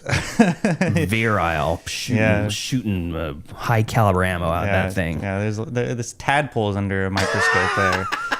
I can see with my bare eyes. However, I have been getting good rest, so I mean that's probably so. Eating healthy, good rest. I'm not eating healthy, but I am leading more of a healthier lifestyle. So I watched one movie. I asked a big fan of the show and myself, Angie. I was like, "Do you have a movie to recommend?" I was just wanting to watch a movie that night, and I couldn't think of anything because, again, I'm always paralyzed with how many choices I have with these streaming services. It's like, oh, that movie looks cool. Oh, that. It's kind of like when you look at porn and you open up a new tab for every video. You're like, oh, I'll say that looks good. That looks good. It's like I don't want to hear about your spank habits. I didn't say it was my habit. I'm just saying it's some have told you. Yeah, I've heard through the through the grapevine. I guess. I don't know. Okay, great. All right, so this movie is called Bodied, 2017's Bodied, directed by Joseph Kahn, written by Alex Larson, Joseph Kahn, and Disaster. It's about a progressive graduate student finds success and sparks outrage when his interest in battle rap as a thesis subject becomes a competitive obsession. All right, sounds good. Yeah. Yeah, this movie sucks. I mean, Why did she recommend this to you? Again, does she know? So I asked her that very question. I was like, why? Mm-hmm. And she was like, you just need to be well-rounded. Sometimes you need to watch shitty movies. I was like, ugh. But you have a backlog of great movies that your best 2 friends that you share a podcast with have recommended for 5 years. Oh my god, I know. It's not even a not so secret shame that I haven't checked those out. When are you going to learn your lesson? Angela doesn't have your best interests in mind when it comes to movies. Well, sometimes she does, but in this one instance, she didn't. Right. So the main character Adam, who is played by Callum Worthy, and the other main character played by Jackie Long. So like the title said, the main character Adam, he's doing his thesis on battle rap, which is basically aggressive shit talking. It's like roast rap. Yeah, I think it's stupid as hell, but hey, I mean, if you're having fun, then more to you. I couldn't handle it. It just wasn't my cup of tea, and it was kind of like a weird sort of story where this kid is like obsessed with wanting to say the N-word, but he can't. Okay. I thought okay, it gets weirder. And the black guy, there's this one scene. The black guy is like, just say it. He's like, no, I can't say it. And he's just like, just say it. Like, he just kept telling him to say it. And to the point where throughout, like, when the movie progresses, he's comfortable enough to say it because he gets, like, that pass. The N-word pass? Yeah, but he gets, boy. But he gets in trouble. He gets in trouble for it later in the movie. And so when he's in a meeting with the dean of his college and his father, who is his own professor, he blurts it out. And the dean is a black woman, and she's she's like, "What did you say?" Because he's so comfortable around this type of crowd who doesn't mind. Yeah. He has to get over these barriers of using racist insults towards other people of color as well, and it's just really hard to watch. It's made by YouTube Studios. I didn't know YouTube had a movie studio. Right. Yeah, I'm looking it up now. And as soon as I saw the YouTube logo pop up when the movie started, I was like, "Oh, here we go."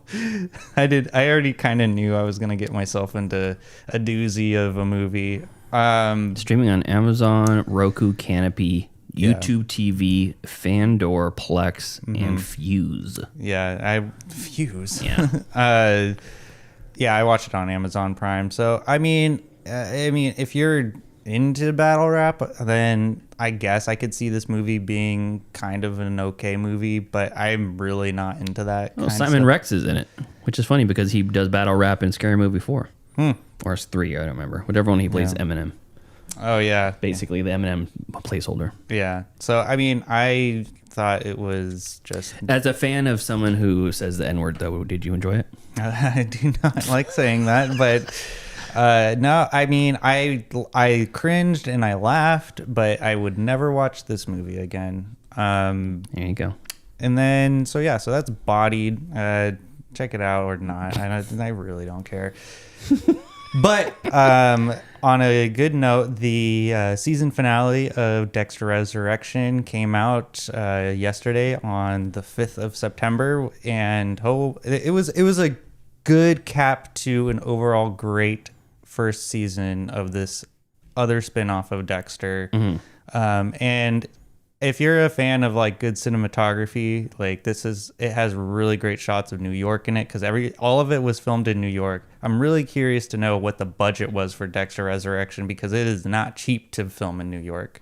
And they had they had Uma Thurman, Peter Dinklage, and then Michael C. Hall, like 3 actors that get paid handsomely to be in whatever they are, especially with Michael C. Hall being in Dexter. Like it's very known that they give him like dumpster trucks full of money to have him reprise his role because he likes to do other stuff and not be typecasted.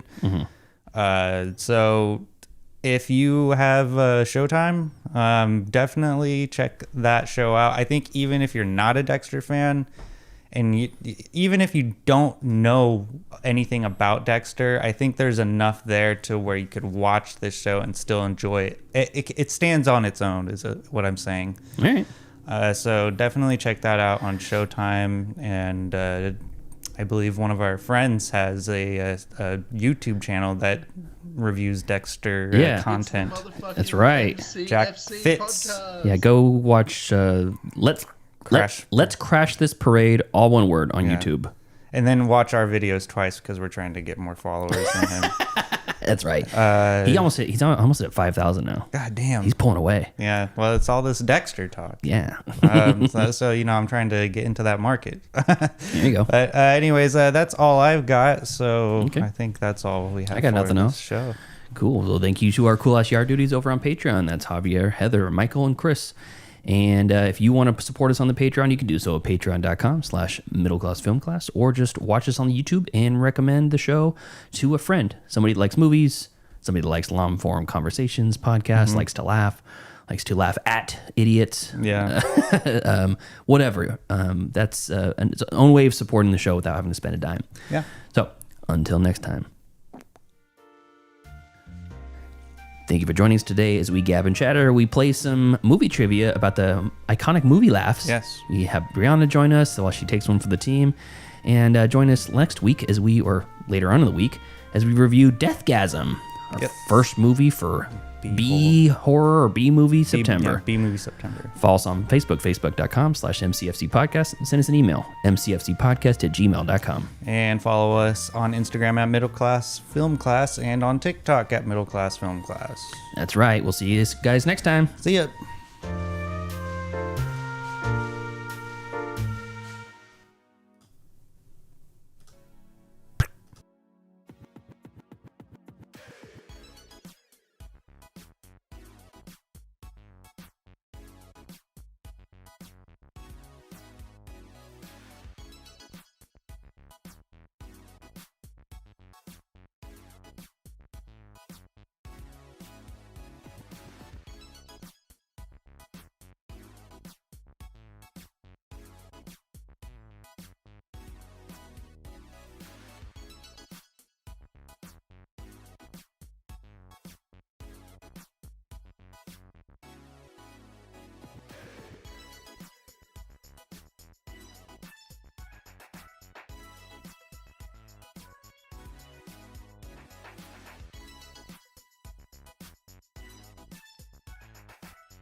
end up giving your all. Let me call. Pussycat is living reckless. Pussycat is riding high. If you think that you can tame her, well, just you try. It's that she doesn't say. We can listen to the whole thing. Yeah, I think this is just going to be a listening party. Hello, classmates. Welcome to another episode of Middle Class Film Class movie review edition for B Movie September. I'm your host today, Tyler. I'm Peter. And today we're going to review the first movie, DEATHGASM.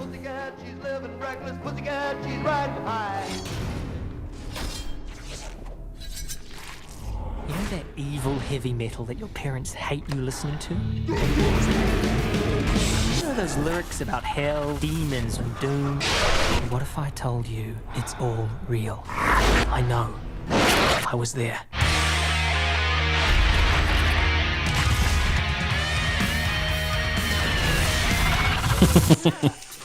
Jesus! It's puss. It's piss. That's me, Brody. My friends are losers, so we started a band.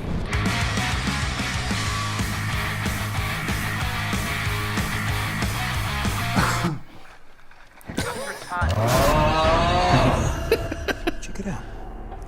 Ricky Daggers. Ricky Daggers. Is he dead? One epic discovery. Wouldn't it be crazy if the music had something to do with demons? Demons. Will destroy the world. We're all gonna die. I translated those pages. Now, people are turning crazy. Like possessed. Crazy. Possessed.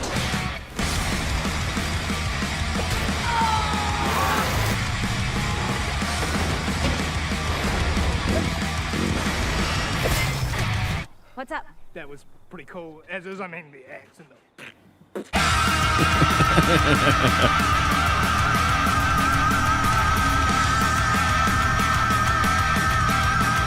You know, I'm not even sure I'm in the right tuning. Oh, that was still. All right, DEATHGASM. Why Deathgasm? Well, okay. Well, DEATHGASM. I can understand why you would think that this is not a B movie. However, maybe at the end of the episode I could have convinced you otherwise. Okay. DEATHGASM, for anyone who doesn't know, is about two teenage boys unwittingly summon an ancient evil entity known as the Blind One by delving into black magic while trying to escape their mundane lives. This was a fun movie. I think it hit all of the marks for a B movie. So we'll get into some initial thoughts. Pete, this. You want to talk about B Movie September? It's our first movie. Yeah, well, so B movie what do they mean to you? What's the definition? Yeah, well, B movie by definition is a low budgeted movie. I think a lot of people characterize B movies as like the cheesy, so bad they're good movies. But it's not that. It's just a low budget movie. Hence the B in the name. Isn't that an indie movie? What's the difference between an indie movie and a B movie? There's none. There's none? Yeah, it's the same thing. It's the same thing, but I think we as a society put them in different categories. So like a B movie, like some people would think it would be like something like Chopping Mall. Okay. It's something in that kind of vein. And then an indie movie would be something like Primer. Okay. Both have relatively low budgets. You said they're the same thing though. Yeah. So like Napoleon Dynamite is a B movie? I said we as a society differentiate between what a B movie is and what an indie movie is, but in reality... You think they're the same thing? Yeah. So like Rocky or Napoleon Dynamite is a B movie? Mm-hmm. Okay. Yeah. Okay, continue. I mean, maybe I'm incorrect on that. I don't know. And quite frankly, I don't care. But this is the point of the class in the film class. And so, so DEATHGASM... It is, if you Google search B movies, DEATHGASM does come on a list of B movies. On the AI synopsis on top, because the AI is always right. No, actually, it was a list that me and Joseph actually found on IMDb that's listed as a B movie. But that's just somebody made that list. Mm-hmm. Some guy. Yeah, it was some guy. We trust him enough to know that his opinion holds water. I have something to say before you get into initial thoughts. Okay. Joe Bridges tweeted at me a couple days ago and said, B movie, by definition, needs to be a low budget, second part of a double feature. That's right. Typically, they were about an hour long and made very quickly. Also, they haven't really existed since the peak drive-in days of the 70s and early 80s. Okay, well... So we're going to have I don't think, by definition, the literal definition, I don't think that any of our movies are B movies. Yeah, well, I mean, you know, I mean, what we will do our best to honor that. Joe's also in the chat. He says, this is the education we get when Tyler votes for Trump. Oh, that hurts. But okay, well, Department of Education is no longer is now the Department of War. The Department of War on intellectualism. Yeah, exactly. So yeah, initial thoughts. I know this isn't your first time, Pete, No. watching it, but how did you think about it this time around? I thought DEATHGASM was pretty good. Yeah, I liked it. I think that I wouldn't consider it a B movie. Like first, I said that last week. It doesn't seem like it's. Why don't you think it's a B movie? I don't feel ignoring the definition that Joe Bridges gave you. So my definition is basically not low budget, but like ultra low budget. Ultra low budget in the sense that, and I know that the original, I mean, English is an evolving language, so terminology changes over time, and what was called a B movie back then disappeared when we stopped having double features, you know?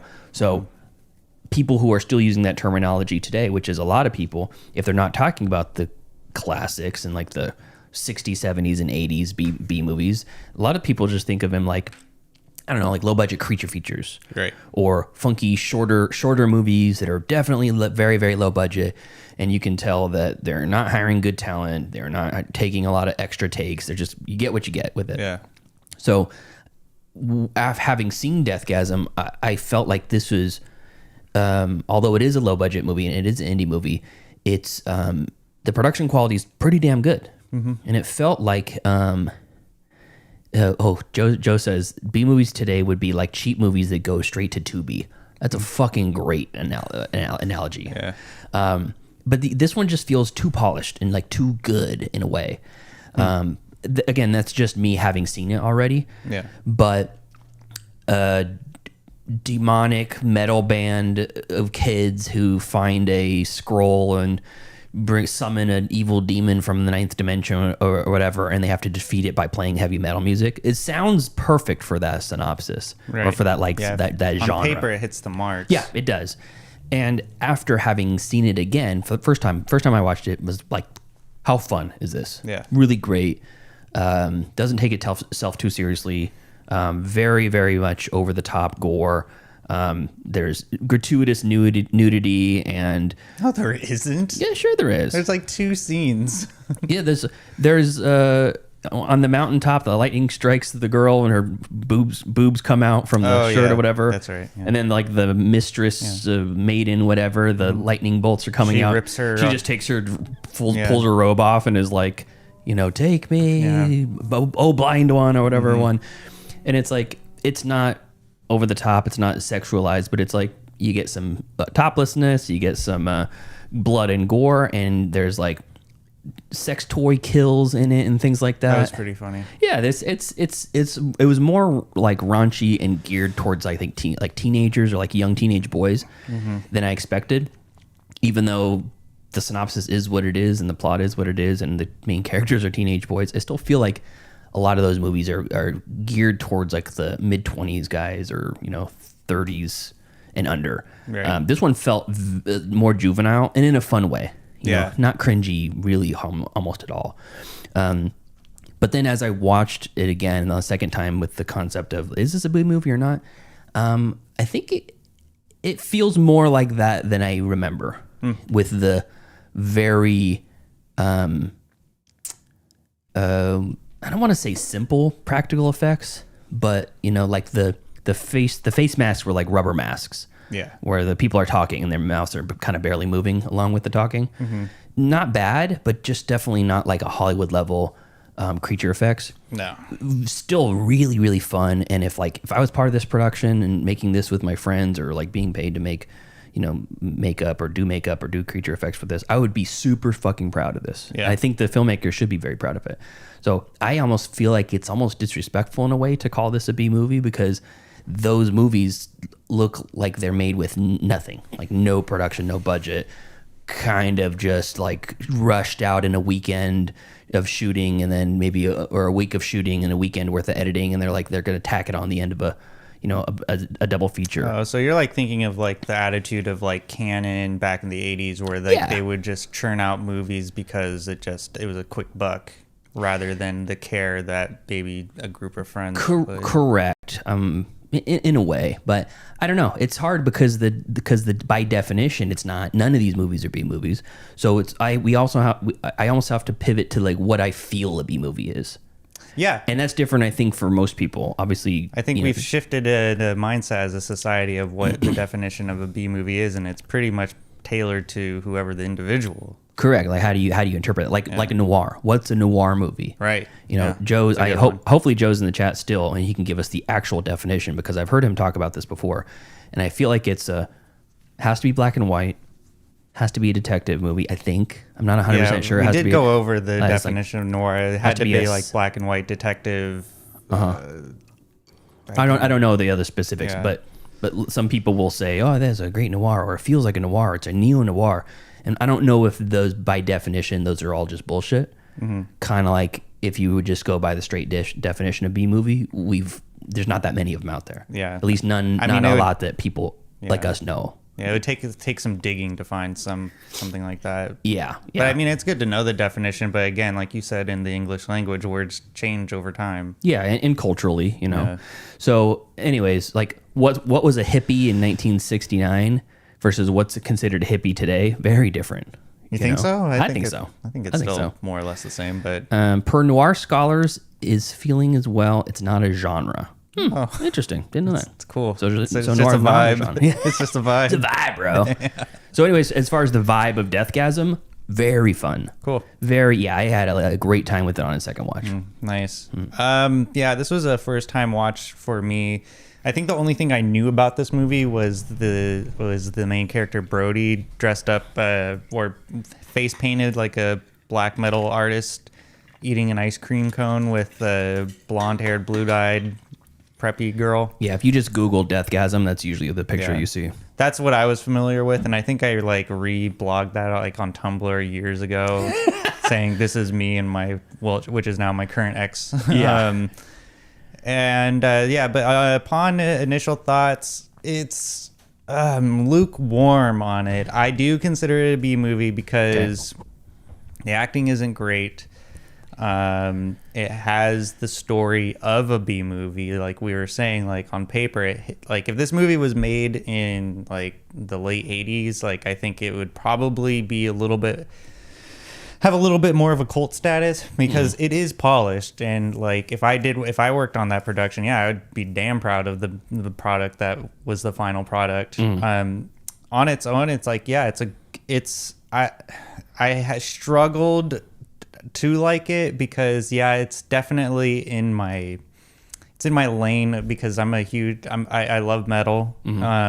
But there's some egregious, especially in the trailer, it's assumed that they like black metal and death metal, but in the trailer the song they used is thrash metal.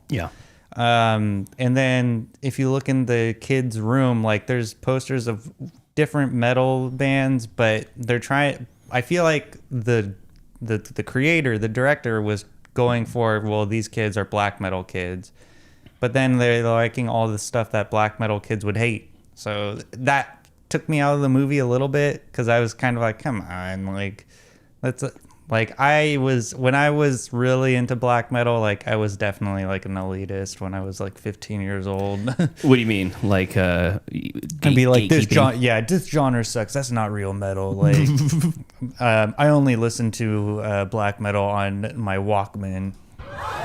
Like You know, just like real black metal. Just fan. really edgy. I mean, obviously I grew out of that fairly quickly because all my other friends were into thrash metal. Regardless of that yarn, I feel like genres of music are like colors. Like if you say something's blue, it's only blue in comparison to something else. Yeah. You know, there's 100 million shades of blue, but when you look at it compared to like a bluish green compared to a red would just look like blue. But if you compare it to a true like forest green, then it looks closer to the green or whatever. Yeah, I get that. So like thrash metal, grindcore, horrorcore, goblincore, death metal, speed metal, thrash metal. Yeah. So, the first, like, I would say 20 minutes of the movie really didn't need to happen. I didn't need the whole setup of him having to move with his aunt and uncle and like kind of setting up his character and like his group of friends. Like, I think you don't want to make him he's the pipsqueak. I think it could have been a little bit more condensed and then leaned more into the supernatural stuff instead of having the supernatural stuff being like the last, what was it, like 50 minutes of the movie. That's half of the movie. When you have that much like practical effects going on, every minute that it's on screen, you're spending a lot of money on the production. True. It's like when people complain about Godzilla movies not having enough Godzilla in it. It's like, Godzilla, that's the expensive part. Yeah. When you CG Godzilla into it. In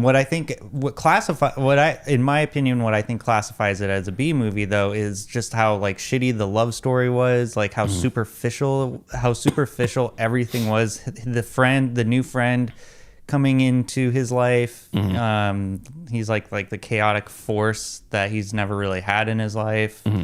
Kind of helps him grow up a little bit throughout the movie too, to help him mature. I mean, I think this is definitely a movie that I would have liked in high school for sure. I would have loved this movie in high school. Now, I'm really surprised you didn't really enjoy it that much. I mean, like, I appreciate it for what it is. I think it just should have been I think there is a little bit more to work with as far as like the charisma of the story. There is a little bit more to be desired, but that overall, like, I enjoyed myself, and I think that aside from like the weird choices of having them like all kinds of metal but then not, it was like them flip-flopping, I didn't really like that. But that's very nitpicky. You're picking nits. You're trying to find some nits. Exactly. But overall, it was okay. Okay. It was okay. Do you regret your decision? I do, actually. I do, because I was thinking about it. Had I had more, I did actually. I was gonna say I had all the time in the world to pick one, and I procrastinated until while we were alive to pick one, and I kind of just panic picked. I should have. Shame. I shoulda, coulda, woulda, but. But what would you have picked instead?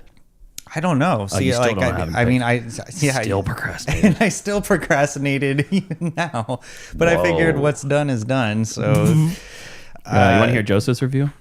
Sure. Okay. Joe is off today. We didn't mention at the beginning because we were live and we said it in the last episode. But yeah, Joe's doing he's shooting a short or some sort of project this weekend and next weekend. So we won't have him next weekend either. But for DEATHGASM, he watched it yesterday. He says, while the practical effects and the over-the-top nature of the film are well done, it unfortunately felt wasted because the storytelling and writing just didn't connect for me. I would have hoped to see a bit more of the alleged benefits of the summoning of the demons in the first place before shit really hit the fan.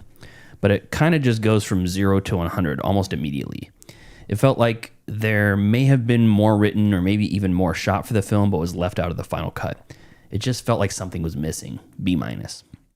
Wow. Yeah. I mean, I feel like he took the movie down, but still graded it pretty high. Yeah, I think the practical effects and over-the-top nature of the film is well done. And that carries a big portion of it. Yeah. At least that's what he said. So, of all your metal bands or thrashcore or whatever you want to call it, what are some of your favorites? Well, of course, I'm a huge fan of Emperor. Emperor. I don't think they were mentioned in the movie. I was hoping I could see an Emperor like poster somewhere. I really like Dark Throne. Dark Throne was my first intro into black metal. Death is a really Just good, called Death? Yeah, the band Death. And I will say about this movie, they have incredible band t-shirts that I was super jealous of. Oh, really? Yeah. Cannibal Corpse, great, classic. Blood Incantation, how about them? I don't think I've ever heard of them. Oh, interesting. I'm just looking on a death metal mix on Spotify right now. Yeah. And so far you've clocked like the top 5. Yeah. Cannibal Corpse, Mortician, Death. Yeah, Mortician's good. Atheist, Arcspire, Slaughter to Prevail, Bloodbath, Napalm Death. Napalm Death, yeah. There's some fun. There's some fun names. In here. Brutal Noise. That's a fun name.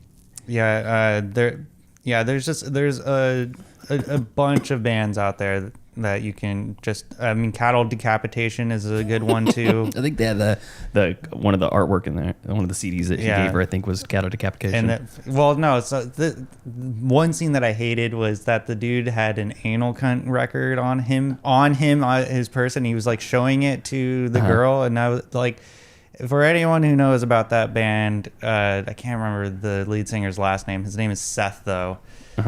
He is a horrible human being. He's like a straight up Nazi.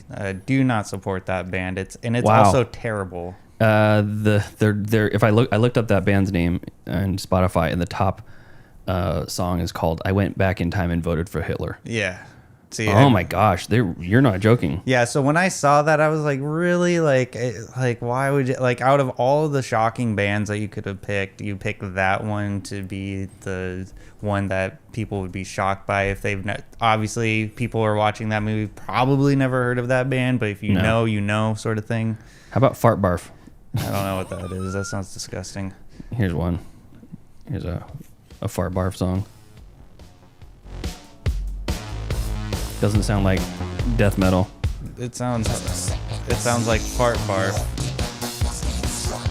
I just like the name. Yeah, I don't. But if you are like a metalhead, you'll probably roll your eyes at some of the things that are mentioned, like the aforementioned band that this was in Ace Ventura. Oh yeah, they actually play in this. Yeah, they actually played it in the concert. Can you name the song? Hammer Smash Face. That is Hammer Smash Face by Cannibal Corpse. Very good. Yeah. I get that song stuck in my head from time to time. Listen to the name of this song. Oh yeah. I Come Blood. I Come Blood. Yep. This has also like a really good. This song is so far rips. Well, yeah, it's really good. It's cool how the lead singer George Corpse Grinder introduces this song in live shows. He'll be like, he either says, "This is a song about blood coming out of my cock." This song is called "I Come Blood." Okay. Then they like. I see a lot of videos where the people will take video at these like metal bands or grindcore or whatever, and they have the most ridiculous band names, have the most ridiculous titles of their songs, and they introduce them like that. And what I've seen this trend is where the video focuses on the security guards in front of the stage. Oh, yeah. They're like backs to the stage, they're facing the crowd, like making sure nobody gets over the barrier or whatever. And clearly they're not like fans of this genre. Yeah. And they see the guy introduce it, and the guy's eyes just get super big, and he's like, "What?" Yeah. Yeah, I don't like. So DEATHGASM is the band name in the movie for the kids, because the kids want to start a band, and then this kid named, was it Max? Zach. Oh, Zach. Zach with 2 Ks. Yeah, Zach comes into the fold, and he has a really killer ass bass. I really liked his style. He looked really cool. I like the chain for the strap. That was pretty cool. That's kind of like a head nod to the lead singer and bassist for Typo Negative. He has a chain on his bass. Cool. And that's like a doom metal thing. And I liked how he came in, and the kid is like trying to play like a solo, and everyone's kind of looking at him like, Oh god, He's terrible. I thought you knew how to play guitar. I'm a little rusty. Like that sort of cheesy. I'm rusty like, is. Yeah. A couple of comments in the chat. This is back to noirs. Joe Bridges says a lot of noir were B movies. They were so-called from the Poverty Row studios of Hollywood, which shoved out around 40 or 60 movies a year. Most of those were pretty boring. Okay. And he said, I thought Letterboxd would have a good B movie list to choose from. Not really. I guess the definition is so lost that most people really don't know what constitutes one. Well, I mean, fair enough. From the like a movie historian standpoint, it has a true definition, and from like the modern standpoint, it's evolved. Yeah, and that's perfectly fine with me. I love generalizations of genres. Like it doesn't matter. Like, I have a friend that's in a metal band called Carnifex. You ever heard of it? Oh, have I heard of them? I've seen them a couple of times. Have you really? Yeah. Yeah, he's their guitarist. Oh, is that right? Jordan, yeah. That's really cool. He looks like Squiscar Squig Elf in real life. Man, that's awesome. We're friends at Car Show Friends. That's cool. What a small world. This is Lie to My Face by Carnifex. Yeah, yeah, I have seen them a couple of times at the Boardwalk in Orangevale, California. Really? Yeah. Nice. Yeah. Yeah, he's a cool dude. He's into mini trucks and speedboats. Wow, I would have never known. Yeah. So yeah, this. What was I was losing my train of thought now. Sorry, I keep playing songs that are going to get us copyrighted. Yeah. Well, you can reach. We're good so far. I mean, you could reach out to your guitarist friend and be like, I know. Hey, can I play your Carnifex songs? He's like, I haven't talked to you in 13 years. I don't own them. I'm just a guitarist. Yeah. I mean, overall, this movie is. I think Joseph said it goes from 0 to 100 fairly quickly, and I agree with that. Like it does, but I don't think it's jarring in any way. I think once it goes to 100, I was like, finally. Like I was hoping. It kind of felt like the eagle versus shark like type of. Well, it is New Zealand based. Yeah. By the way, they say like I don't even know how to say it. Possessed. Yeah. I was wondering if it was New Zealand, and then I just assumed. I was like, "This." Yeah, the opening credits says it's sponsored by the New Zealand Film Board. Is it? Oh, I completely missed that. Most countries that are not America have those, like Canadian Film Board, Australian Film Board, New Zealand Film Board. If you ever watch movies from those places, it'll usually say, "Oh, yeah, they're giving funds and essentially to." Create commerce in their country rather than subbing it out to Hollywood. Well, that's really nice. Like, their countries care about creators, where we live in a hellscape for creators. I know. So when it goes to 100, it doesn't feel jarring for me at all. It was kind of like a relief. I was like, finally, now we're gonna get some action, because that's the whole time I was waiting for it, and like I thought it was boring up until that point. And then you didn't like sympathize with the characters at all? No, not really. I liked the main character, Brody. He was nice. He was he seemed like a little unsure of himself, but still not like a poser. Still like a young guy coming into his own to finding himself in that lifestyle. Yeah, absolutely. And there's no one in town that is into that shit except for this other asshole guy, Zach, who he idolizes somehow. Yeah, and unfortunately, if you're in a very niche subculture and there's no one around you that is like that, sometimes you're basically hanging out with people you maybe not even like, just because you share interests, Yeah, I can kind of relate to that in a way. I felt related to that, yeah. But there was a lot of metalheads and punk rockers within my social circle. They were just not the They weren't great people. Yeah, exactly. But so I mean, I agree. Like I like the kid a lot. I think Brody was. I thought Zach was an interesting character. He played a D-bag really, really well. Yeah. He tries to be edgy, but he really has a soft spot. Like he's lonely, and he takes it out on his friends. I think him stealing the girl was just abhorrent behavior. Yeah, what a dickhead. I liked when there's a close-up shot of him and he's siphoning petrol out of a car, and you don't see what kind of car it is, and she just walks by and is like, "Are you stealing petrol?" "Nah, it's diesel." And he's also smoking a cigarette while he's doing it. It's super dangerous. I thought that, I was like, oh, what a dumbass. But if you know anything about diesel, it has a low flammability. Yeah, it's much less dangerous than gasoline, but still not smart. Yeah. And then she goes, "Don't you feel bad?" He goes, "No." And it cuts back to a wide shot, and it's an ambulance he's stealing gas out of. I'm like, okay, that's funny. There's some good sight gags like that. Yeah, but it's kind of like, wow, like, what do you need the diesel for, son? Fuck, who knows? Like, he's gonna sell it. Yes. Go to the gas station, sell it for $10 or for like $1 less per gallon. Yeah, or a liter. Yeah, just like, I'd like to return this canister of diesel. I know. You can keep the canister. It didn't meet my specifications. Yeah. But I liked the gore. I liked like when some of the adults get taken over by the demons, like the teacher is shitting blood out constantly. Yeah. While he's like at the whiteboard. I did laugh at that. Was pretty funny. That was funny. And then he pukes continually on the girl in the front row. That was good. The first kill was they have like the angle grinder to the uncle. No, it's his dad. It's Zach's dad. Yeah. Okay, Zach's dad. They take they take the angle grinder to the face, and they're just like, "Oh my god, what did you do?" And what was it? And then one of my other favorite scenes was when Zach comes back after ousting himself from the group. He comes back with his face painted, ready to save the day. Yeah.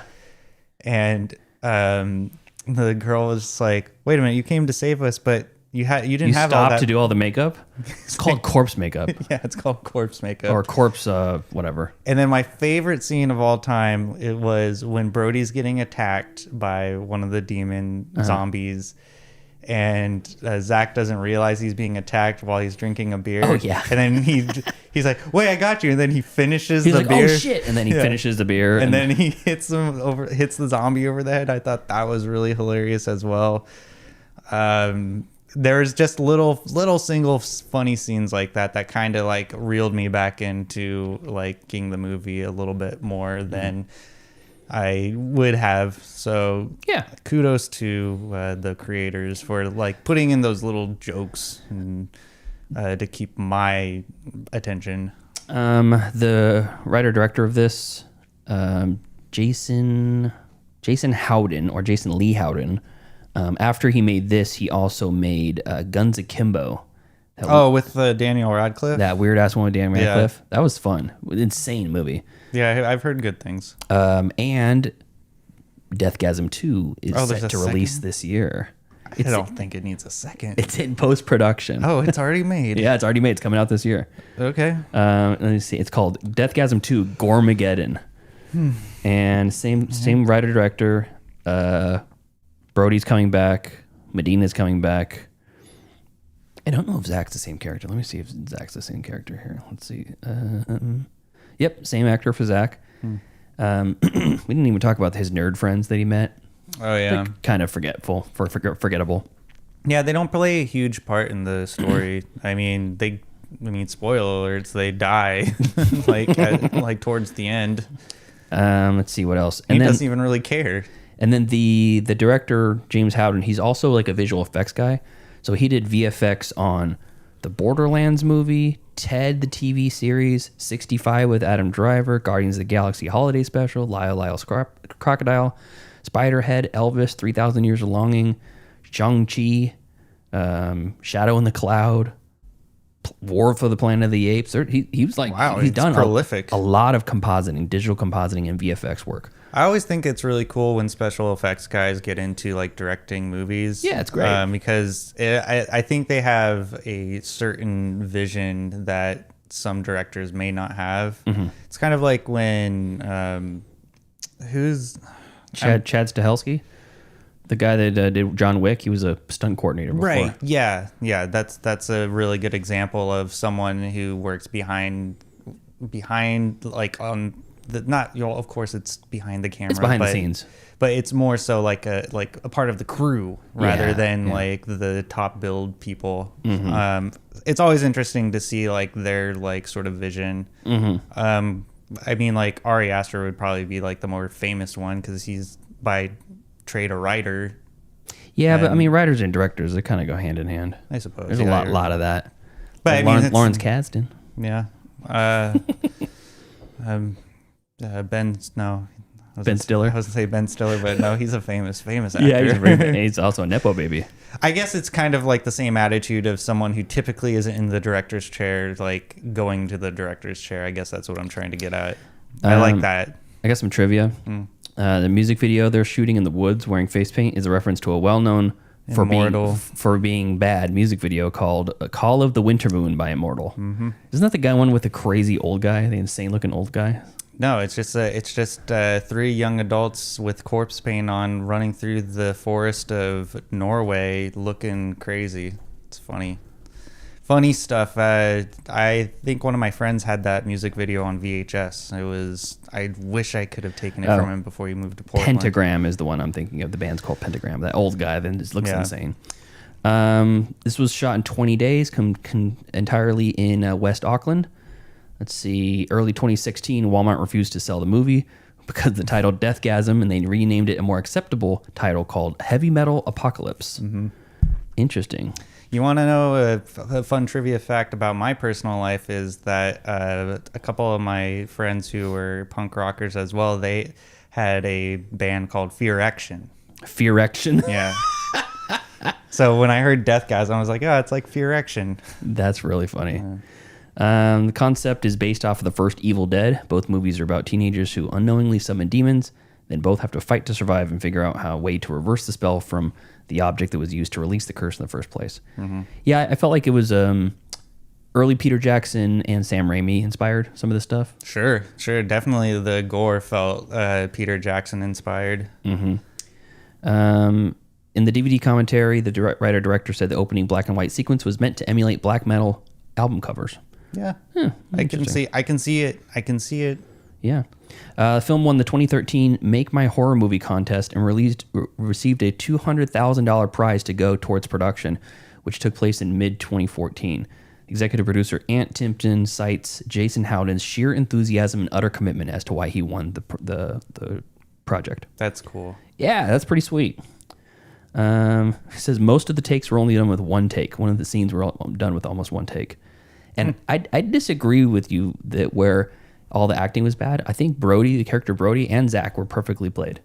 I think, yeah. It's just me. I thought they were great. They're both of them.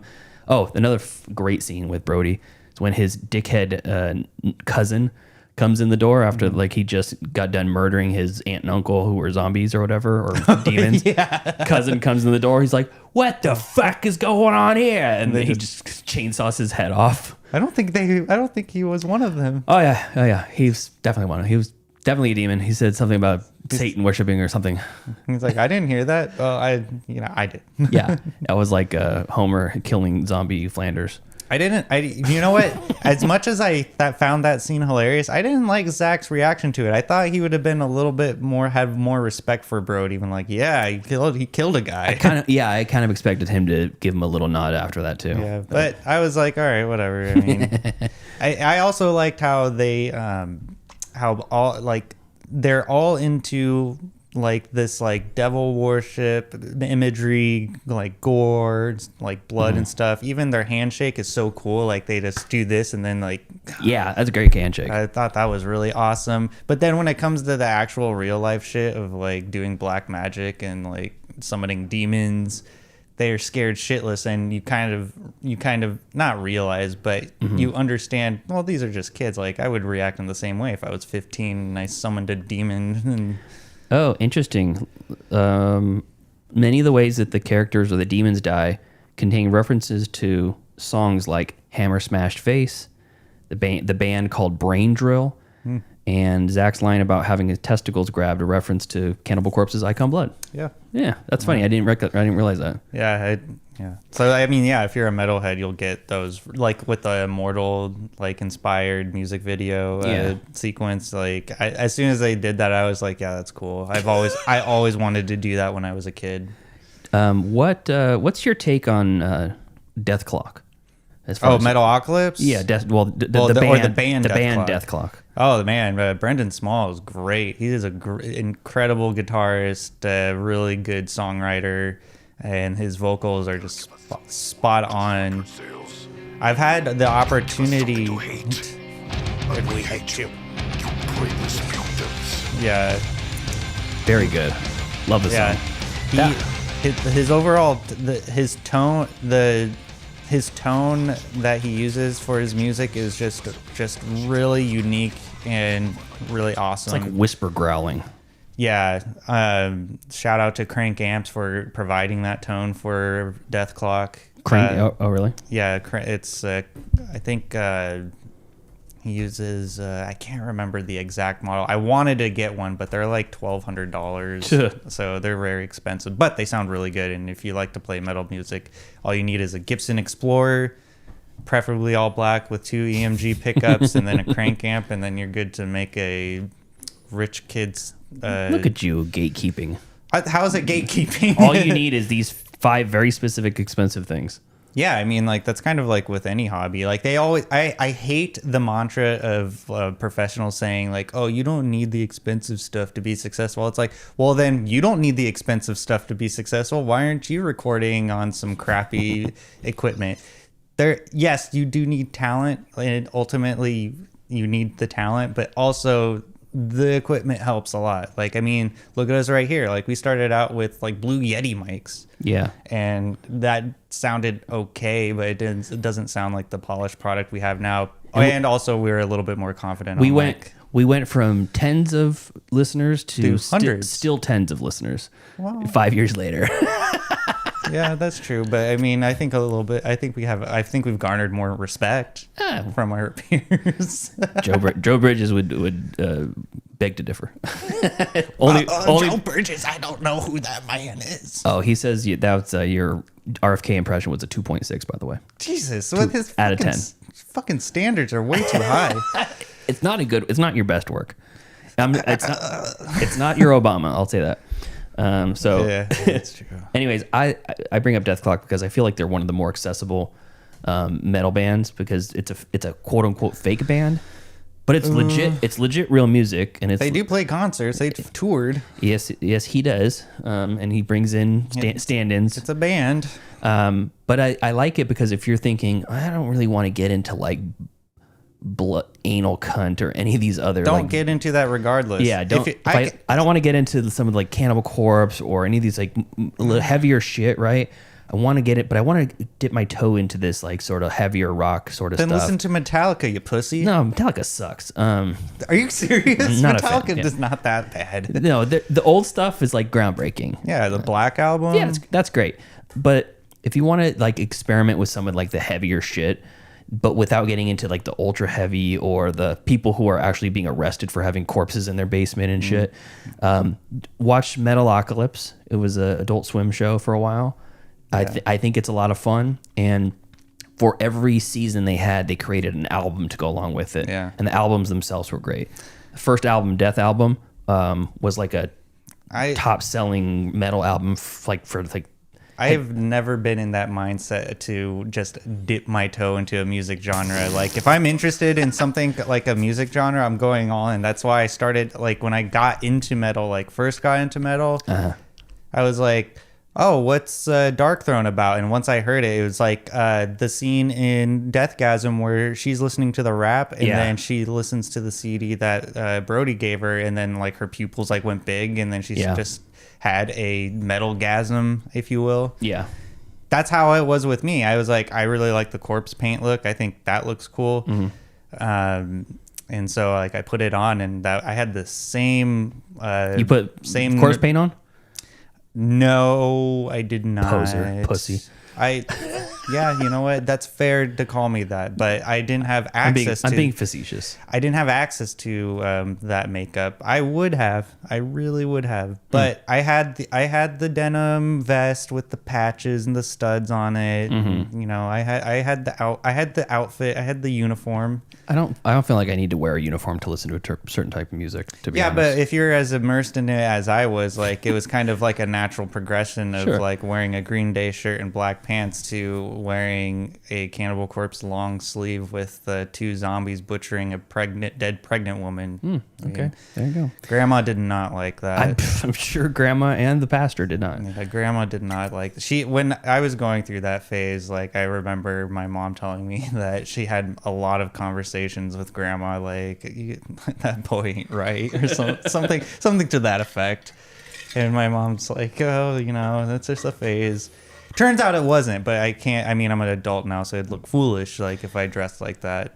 First, like really heavy sort of bands that I got into, because most of my parents raised me on like, Dire Straits, Steely Dan, Neil Diamond. No, not so much of that. The Papas and the Mamas. No, not that. You weren't California Dreaming? No, In Excess, Doobie Brothers, MXPX, the Cars, the Tubes.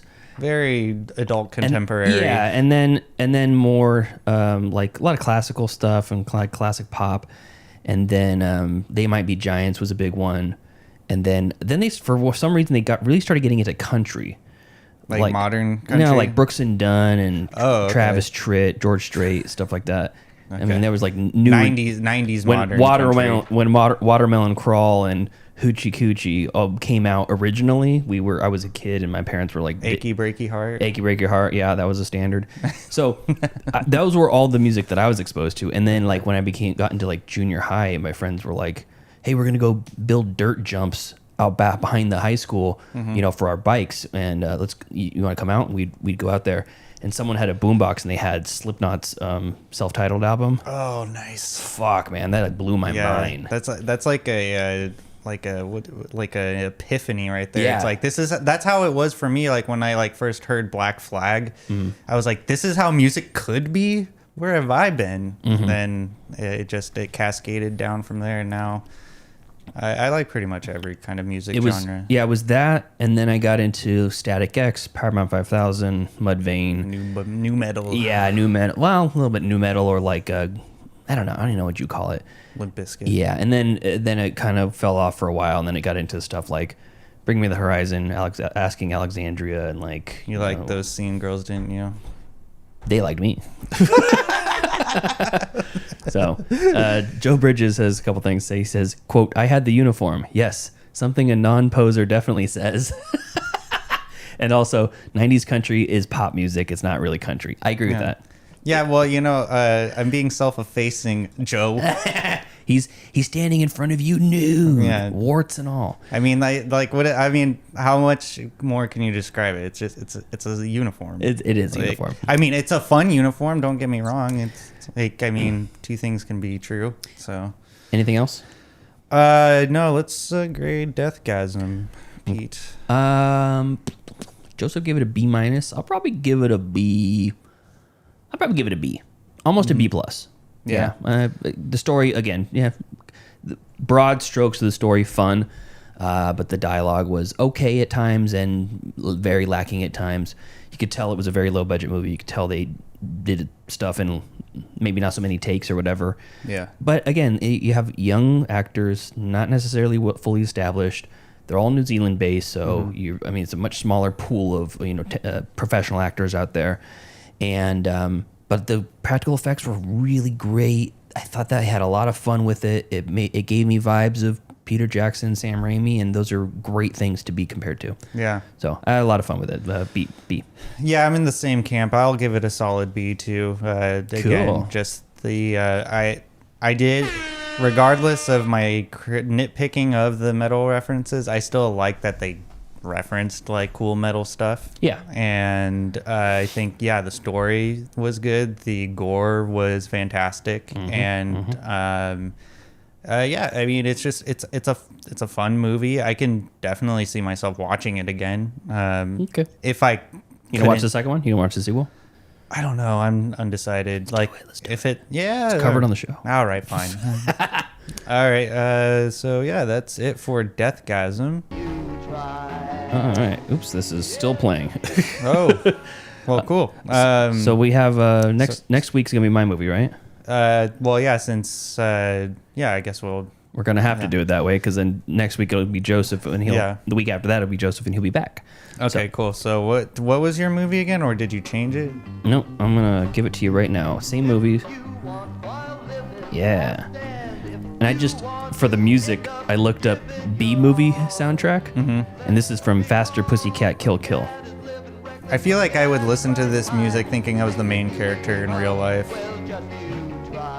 Just like riding my bike, just like, I'm the main character. Seems like something Tarantino would have in his movies. Yeah, I could totally see a Tarantino movie having this song. All right, so my movie that we're going to be watching next week is called Deadly Spawn, or is it The Deadly Spawn? It's The Deadly Spawn. The Deadly Spawn. Yes, so this is from 1983.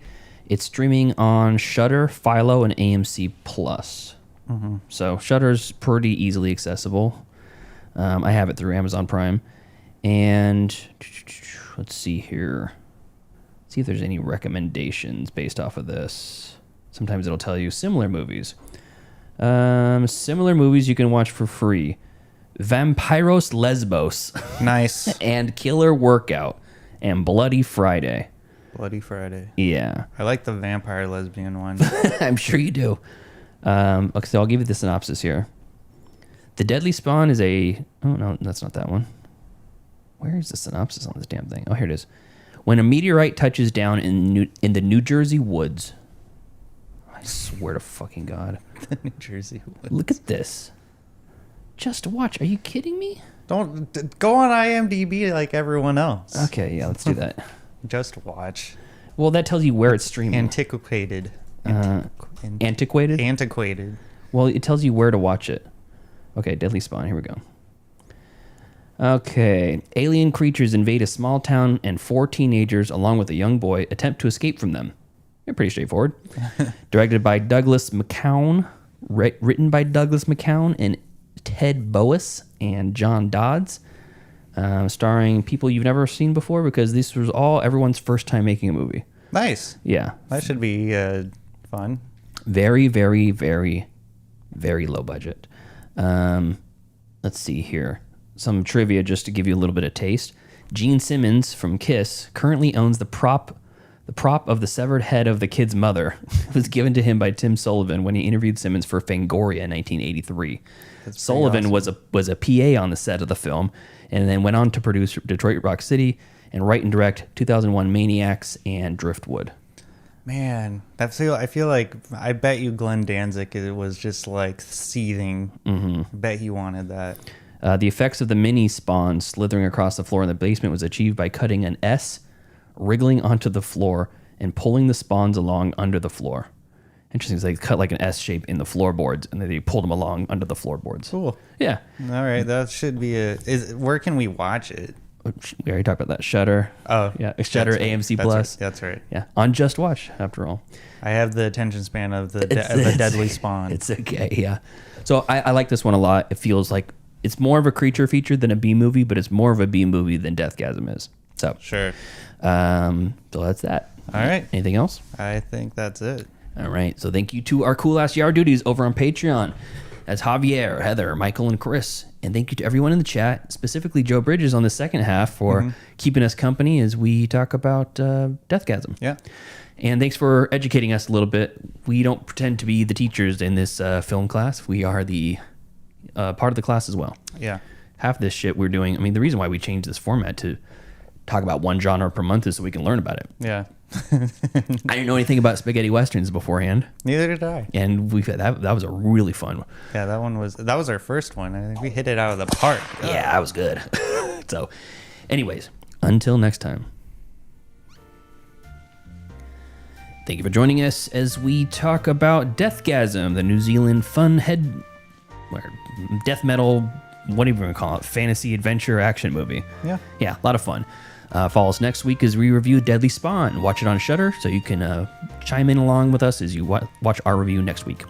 Follow us on Facebook, facebook.com/MCFC podcast, and send us an email, mcfcpodcast@gmail.com. And follow us on Instagram at Middle Class Film Class and on TikTok at Middle Class Film Class as well. All right, everybody. We appreciate it. We'll see you next time. See ya.